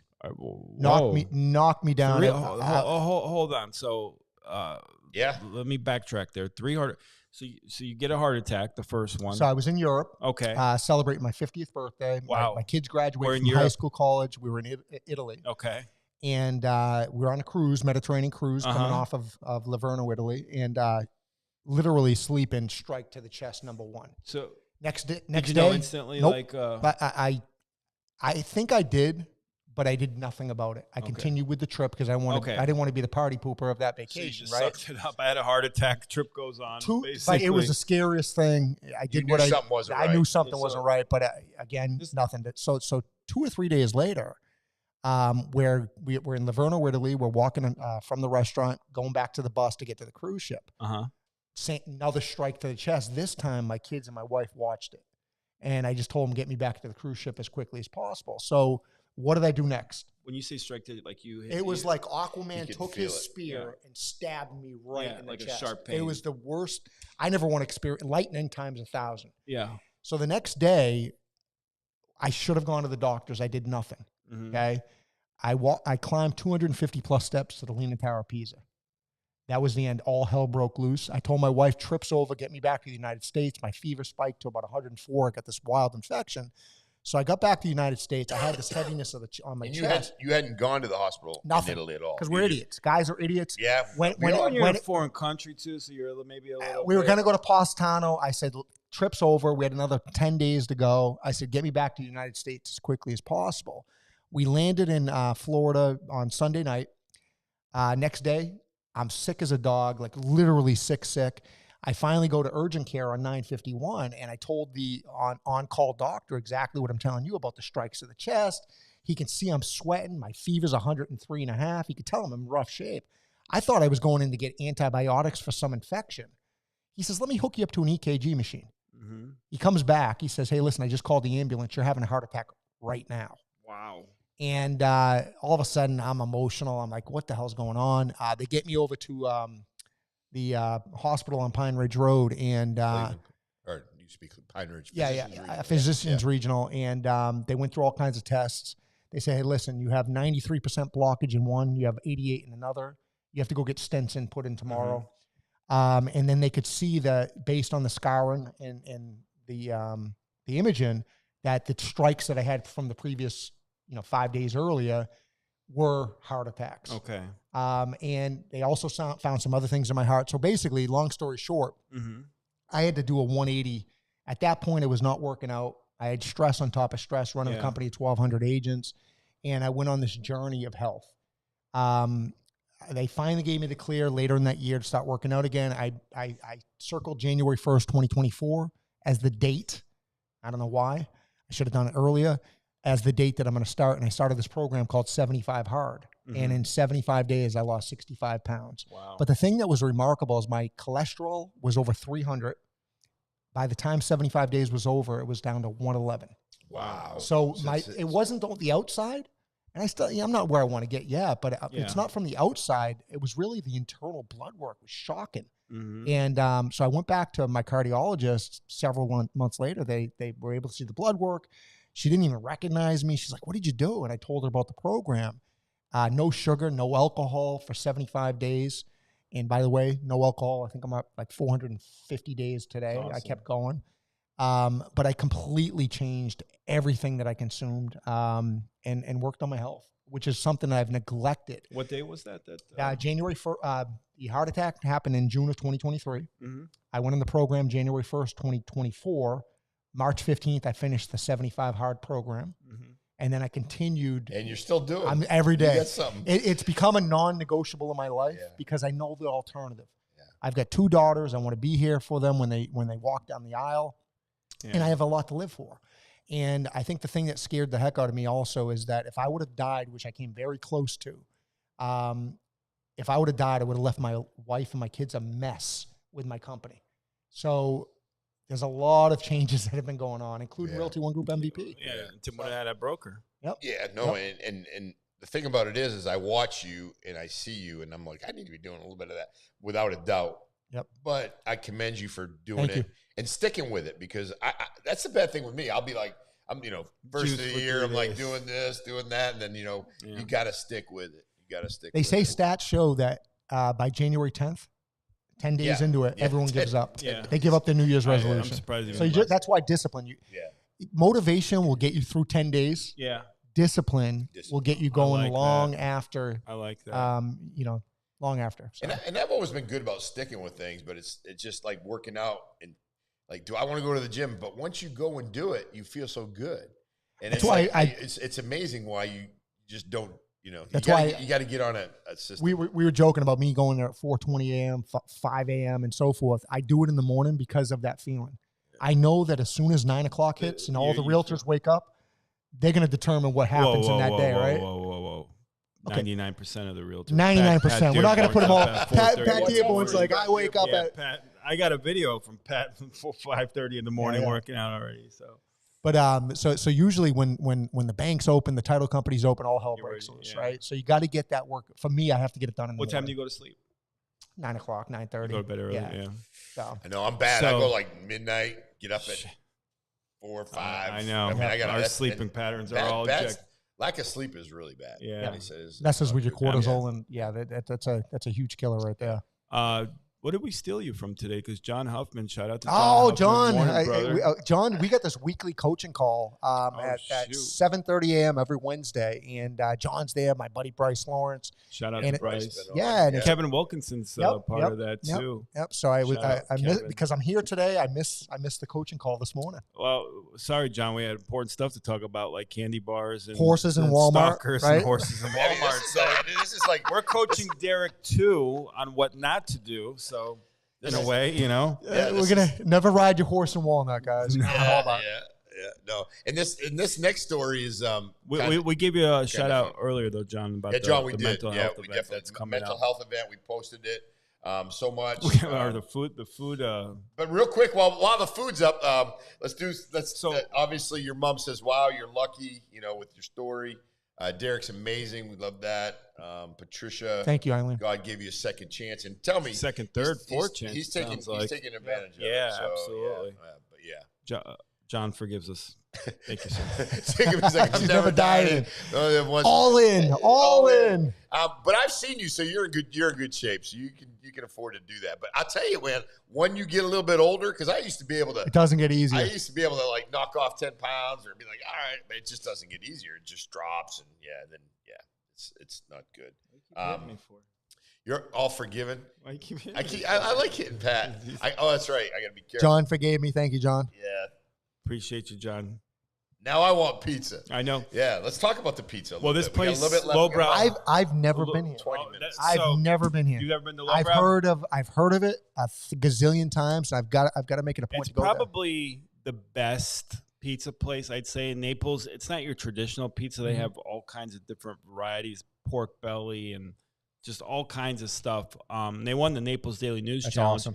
Blake crowned Italian Deli as the winner, more so because they're traditional, and Italian Deli, phenomenal pizza and subs. But lowbrow, like overall, like it probably is one of the if not the best pizza places in Naples. I can't believe you. I've got to try this out. Portnoy did a pizza review from there. That's right. He did it. He bought the Yoda picture. Yeah, absolutely. And that's awesome. I think when it comes to pizza, what makes one pizza better than the other, it has to be the ingredients. Has to be where you use quality ingredients versus just dough in house. Obviously. Yep. What is your favorite pizza place or places in Naples? And now, I came from my hometown had a place that was just awesome. It was called Espresso's Pizza. Shout out to Espresso's. And where's that? That's up in Fitchburg, Massachusetts. A lot of good basketball players. Yeah. Espresso's Pizza. And then, but down here, I like the crust. I got to tell you, I like the crust. They're definitely top 5. It's a thin crust pizza. Get the meat lovers over there, right? The little squares. Yeah. Eat about 14 dozen of those, right? Like, I mean, like just a couple more. I'm good. Exactly. But you know why I like the crust is you can actually taste the ingredients. Yeah, you can say. I like it. No, 100%. You're 100%. Yeah. You're absolutely right. That pesto is really good. And I never feel full after eating at the crust for whatever reason. I could eat, Right. I'm telling you, I never feel full. Well, it's funny you say that because the crust is like I like that style. And then what's good is to heat it up at home. It tastes good too. Yeah, I would say Italian Deli, lowbrow, the crust, San Giuseppe's are probably the top 4 pizza places that come out. New York Pizza Pasta's pretty good too. That's good too, yeah. And See the Table actually has good pizza. So want to hear your favorite pizza places. We're just going all over. We got a few more slides. I'm freaking absolutely starving. We're almost done. We can wrap it up. Lowbrow, no more food slides. Yeah, since we got. I brought this up. This slide for. We just kind of Derek. I know we kind of talked about. This is a challenge right here. Yeah. It's affordability is a major concern. You need to be able to make sure that your police officers and the nurses and the school teachers can live in the communities that they support. It's a challenge. So I don't know how they're going to fix these things other than lower the interest rates. I mean, DeSantis is talking about getting rid of property taxes. Never happened. I can't see how do you. Where are you going to get? Like here's the thing: a community like Naples, that's a vacation destination, might survive on tourism money. But what about like Lehigh Acres or some of the inner the Polk County that doesn't have that tourism money? I don't know how you divvy up the pie by getting rid of the property taxes. So I don't know how that happens, but you can maybe reduce them, but you can't. The other challenge that we have is insurance premiums are through the roof, where people are actually paying more for the insurance on the property than they are their mortgage. And that's gross. And to the HOA fees, some of these communities I've heard $1,800 a month for the HOAs. So it's insane. It's become unaffordable in some aspects where I think that there's not going to be one fix. I think it's going to be a combination of interest rates. We need potentially some help when it comes to the state coming in and regulating some of the insurance premiums, property taxes.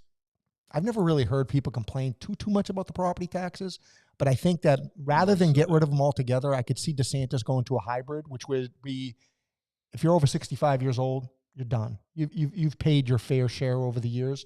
So maybe something like that. Maybe veterans give tax credits for certain segments of the community. And maybe it's the retirees that we start with, because I think if they go all in, incentive too to move down to. If that were to happen, it'd be move to a Florida, wild incentive, right? Exactly. That's how you ramp up people moving back down to Florida, because I know that slowed down a little bit here in the last year or two. True. That's a good idea.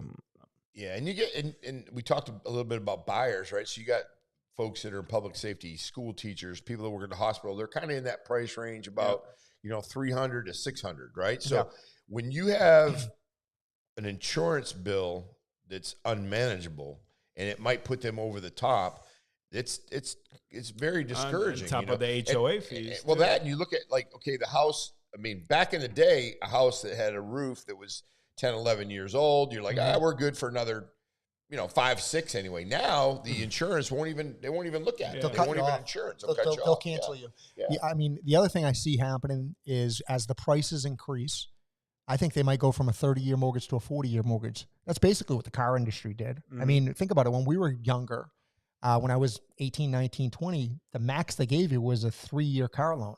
Now they're up to 7, maybe even longer, right? So all they're doing is stretching out those payments. So I see a world where maybe a 30-year mortgage turns into a 40, 45, Europe just to get those payments down so people can get their foot into the door, all right? So, yeah, I know they do that. They do that over in Europe. They finance those houses for 99 years. This isn't a slide up there, but there's some crazy talk going on that they're thinking about eliminating the Florida Real Estate Commission.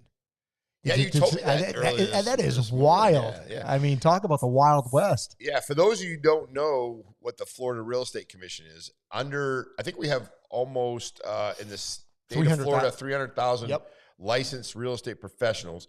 And then basically you have the DBPR, Department of Business Professional Regulations, that oversee those licenses. However, you have the Florida Real Estate Commission that basically gives us guidelines, manages, and keeps things out. Have you heard why that's happening? I can't figure out why. I don't know who's spearheading this. We need a governing body, just because I already see some craziness in our industry. This will be the Wild West out there. You need somebody that is going to be able to monitor some of the shenanigans to stop fraud and things like that. So, yeah, no, it's definitely something that we need to monitor, because in our profession, it's almost like doctors and physicians not having anybody, lawyers not having some type of board over them to keep an eye on things and making sure that. And I will tell you that 95% of your realtors are out there doing the best they can, but you got to have some oversight to make sure, and it helps all the consumer, and it helps, obviously us in the profession. We want to make sure people are doing the right things. I heard Fort Myers Beach is about to blow up too. I think that is going to turn into like Lauderdale, Miami, Port Royal West, or possibly. I think that look at some of the construction that's going on there now. Yeah. It will not look that way in 5 years. It's going to be unrecognizable. Yeah, I heard it's pretty much like 2-3 million up now. The days of getting some under half a million. Fort Myers Beach is over. Lonnie Kai's still there though. That place is still hanging. Lonnie Kai, that was just one Lonnie of those Kai places. is still there though, right? Yeah. For now, we're not leaving. Remember the Wolf Wall Street. We're not leaving. We're not leaving. All right, so we got here Greek restaurant from Philadelphia to make Florida debut in Naples. Yeah, it's at the old Boat Campers. Yeah, that building's been empty for a while. And I heard they put some money in this building. I heard they made it. You drive by, you can tell they put some money in it. Yeah. The biggest thing is what was the original restaurant there? It was a steakhouse. Before that was it was a steakhouse. Sanibel Steakhouse. Yeah, Sanibel Steakhouse. Sanibel Steakhouse. Yep. Absolutely. It's supposed to be a good Greek place too. From what I heard, I think they have like 4 locations out of New Jersey. And if they're out of New Jersey, it's a good Greek place. It's gonna be pretty good. But I used to like Boat Campers. They used to have these ribs on Wednesday night. When I was a fat guy, I used to go there on Wednesday nights, right? Rib Wednesdays. When it first started, because Kim Boatcamper used to come over. Used to bring players over. See, regulation. Kim used to come over and we used to do Young Republican events, and I think Erica did an event there in the room. Yeah, that was a popular venue. Yeah, no, it's good. A lot of good things happening in Naples. A lot of good vibes. Are you guys starting to see the folks getting ready to go, usually after Easter? Car carriers. I think May 1st, May 1st is when you're going to start seeing the car carriers show up. Sometimes it's a little sooner. We've already seen them already. Easter's usually, and then after Mother's Day, it's usually. But Naples is not so much so seasonal anymore. I mean, it still is, but instead of, 60-70% of people, even it's probably closer to 30, I imagine. We're expecting a pretty steady summer. Yeah, when it comes to real estate side of things. And again, I mean, you go from 1 million people in season to still 250,000. Yeah. It's a big community still, right? So, it'd be nice to go to a restaurant and not have to wait 90 minutes, right? Yeah. But usually it's May 1st or right after Easter. And you get some good specials in the summer too. Yeah, there's a lot of good restaurants that do take care of our locals. Yeah, they do a local. And that's important. Bistro 821, I know comes to mind, but do the summer specials it's important. It's important to take care of the people that take care of you throughout the year, and then and people talk about the real estate industry.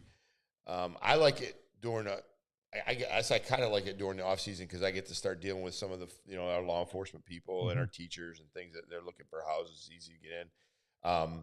I do notice though a lot more open houses, a lot more agents getting out there. All of a sudden, the industry changed. I mean, now, I noticed like Joe Pavich doing open houses. It's a great. Listen, you got to do what you got to do right now. It's a great. Yeah. The industry changed last August 17th, and now we're required to have these buyer broker agreements, and they just completely overhauled the industry.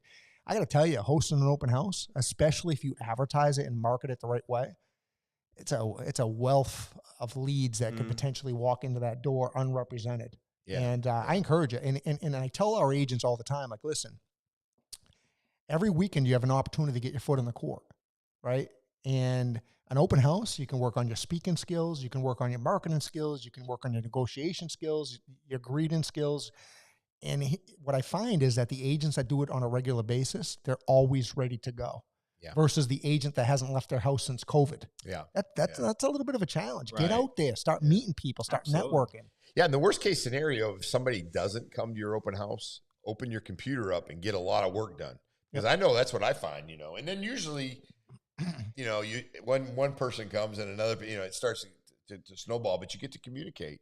Let me ask you this and as an agent, how are you handling people coming into the open house with the buyer broker agreements? Are you pretty much when they're at the open house and kind of just look around until you have serious negotiations with them? Is that the key? The key word is serious negotiations. With an open house, you can come in, unlock the door, show them the property, but the second they say, hey, I'd like to put an offer on this property, they're going to have to sign some sort of an agreement with you, whether it be a one-time showing agreement, whether it be a buyer broker agreement. They're going to have some sort of contract or agreement with you if you want to represent them on the buyer side. If they want you to go look at other properties, you're going to have an agreement in place with them. That's the rules, the way they stand now. And again, I could tell you right now, I hear the nightmare stories out there that agents are actually, going around these rules. At the end of the day, you do not want to mess with the Department of Justice. That's who is really trying to enforce these new regulations. And just follow the rules. It's not that bad. And again, if you don't know how to follow the rules, work on your skills to follow the rules. It's not rocket science, right? I think we've adapted a lot quicker than most people assumed that we would. Here's the craziest thing. They did a study. The main reason why they came up with these new rules and regulations last August was they thought it was going to reduce commission. Commissions increased since last August. And so buyers agents out there are actually getting their value. They're getting the money that they want. It didn't go the other way. They've actually increased their revenue with these changes. So. Are you finding a lot of the agents or the buyers are actually buying, or is it usually negotiated when the deal starts to work its way through to the end? It's supposed to be negotiated. The contract between the buyer's agent and the buyer is supposed to be negotiated before you start negotiations. Okay. On the contract. Right. So that conversation has to happen. At the very least, the bottom line is that has to happen up front. Yeah. So So get that worked out before. And again, we're talking, some real estate stuff here, but a lot of people have asked that question. They said, hey, listen, am I going to have to pay you? And the bottom line is depending on, we know as real estate professionals, ethically, we have to show a house, and it's really nothing in there. But depending on, what that seller's willing to do is going to be determined. Yeah, it's all how you frame the situation, right? So you could go to your buyer that you represent and say, hey, listen, here's the deal. I know under this contract, it says that I'm going to represent you, and you're going to pay me 2%, 2.5%, 3%, whatever you agree to. It's your business. You can charge whatever you want. But what you can do is you can tell the buyer, like, listen, when I submit the offer, I'm going to try to get you a credit back at closing to cover this 2%, 2.5%, 3%. So technically you're not paying it, but we have to structure the deal this particular way. Yeah, because if the seller says no, then you're kind of bound by that agreement. Can the agent at some point before it closes maybe come up with a different number, You can adjust. You can adjust, but again, that has to be in writing. Yeah, right. Similar to any amendment to any contract, it has to be in writing. Okay. So if you're a buyer, don't get worried about it. Work with your agent, and trust me, you want to have. And I'm not saying this because I'm in real estate, but you want to have somebody there that can represent you when you go to purchase, because you'll get people calling on the phone all the time trying to, work their way in directly into the seller, and you really need to have somebody represent you, because you think you might be trying to save some money. In the long run, you are not saving money, and it's going to be a tough sled to follow. I guess when you get down the line. Yep. But anyway, agreed. All good stuff. But so anything else to add, Patrick? Did we mention Paradise Lighting and we did, but let's go back to make sure we just mentioned them. Speaking of fitness, without a slide. Without a slide. Jeff does a great job. Jeff Delaney over there. started on the program a couple weeks ago. Definitely want to give them a shout out. Sponsors of the show. Appreciate Jeff and Francesca are coming to shoot their second episode today of the Waste to Wellness podcast. Awesome. Yeah, that is awesome. Really cool podcast. So make sure to subscribe. Check that out. Yeah, I'm gonna upload the first one today on their YouTube channel with Patrick Dearborn, which is an absolute great episode. A lot of fun. You understand why I have him restricted to not say Patrick Dearborn, right? Yeah, I hesitated there too. Yeah. And Paradise Lights, they don't just do holiday lights. We know them as people that come out and do, and this is big for houses, all over Florida now. I know I've got the lights on my eaves, and it makes it look really good. Yeah. And then the cool thing is I can change them, when Christmas comes, I don't have to get up on the ladder and do all that stuff. I can just go on my app and change them from like a nice, light, crisp. You got the whole Griswold Christmas lights up. You get ready to plug it in, and there you go. But Paradise Lights. Tim, you haven't seen a ladder since Reagan was in office. What are you talking about? Hey, I'm the idiot. There's a wooden ladder. No, I'm the idiot. I'm the idiot that's out there like with the ladder on top of a ladder to get to the ladder. I'm like a scary ladder guy, and the neighbor across the street. It's like, what? You just call Paradise Lights. Let them take care of it for you. Lights, Corey Adams. Yeah, Corey. You do great work. So can't stop that. It's that kind of love that you got. Do you want to put real quick, Derek, plug any particular listing that you got to come on out, look at, or promote? I would say, hey, I'll give you a call. I can't call out one particular listing. We've got almost 1,000 listings at the company. Come on. And the agents will be like, why didn't you bring up my name? Why not mine? Yeah. But I would say, listen, I'm very, very passionate right now about helping entrepreneurs become the MVP of their life, help them with their mindset, their vision, their purpose. So I would just encourage you, if you want to, I'm starting a challenge on May 1st. I'll talk about that in 1 second. But if you want to really focus on your mindset, your vision, and purpose, so what happens to me doesn't happen to you, just go to DerekCarlson.com. Okay. I get a lot of free resources there to truly, I want to help the entrepreneur that I used to be prior to those heart attacks. That's my passion. Speaking of which, on May 1st, I just finished this program called 0 to 100. So for 100 consecutive days, working out daily, no alcohol, strict diet. Well, on May 1st, we want to get more people involved. 100 days might be very challenging for some. We're going to go 0 to 30. So a 30-day challenge. For me. Hey, listen, Tim. You got a 0 to 4? 0 to 30. And let me tell you the impact of why. I need to do that. My mom and dad, I went to the Sugar Shack with them last week, and they said, hey, Derek, we're going to do that 0 to 30. They're in their late 70s. And that's what it's about. Is that I don't care how old you are, where you're at. Maybe some of these challenges will get you going and moving where, hey, listen, in 30 days, I lost 7-8 pounds, right? Yeah. And that will inspire you to continue that journey. So 0 to 30 starts on May 1st. You can go to 0to100.com, sign up, select the box that says 30, and join us on this journey. And we'll be there with you every step. There's no cost. It's free. But we're just trying to change people and to really get them going beyond the motivating January 1st stuff. Yeah, we need that because any type of push, any type of motivation, anything. But I think the 0 to 30 might be pretty good. I'm going to challenge you, Tim. I know, man. I haven't committed 100%, but I got to do something because you always say next year I'll do it. May 1st. Let's go. You got 2 weeks to get it all in. Then you can. I think I probably do that. Yeah. Hey, listen, everybody, a great show.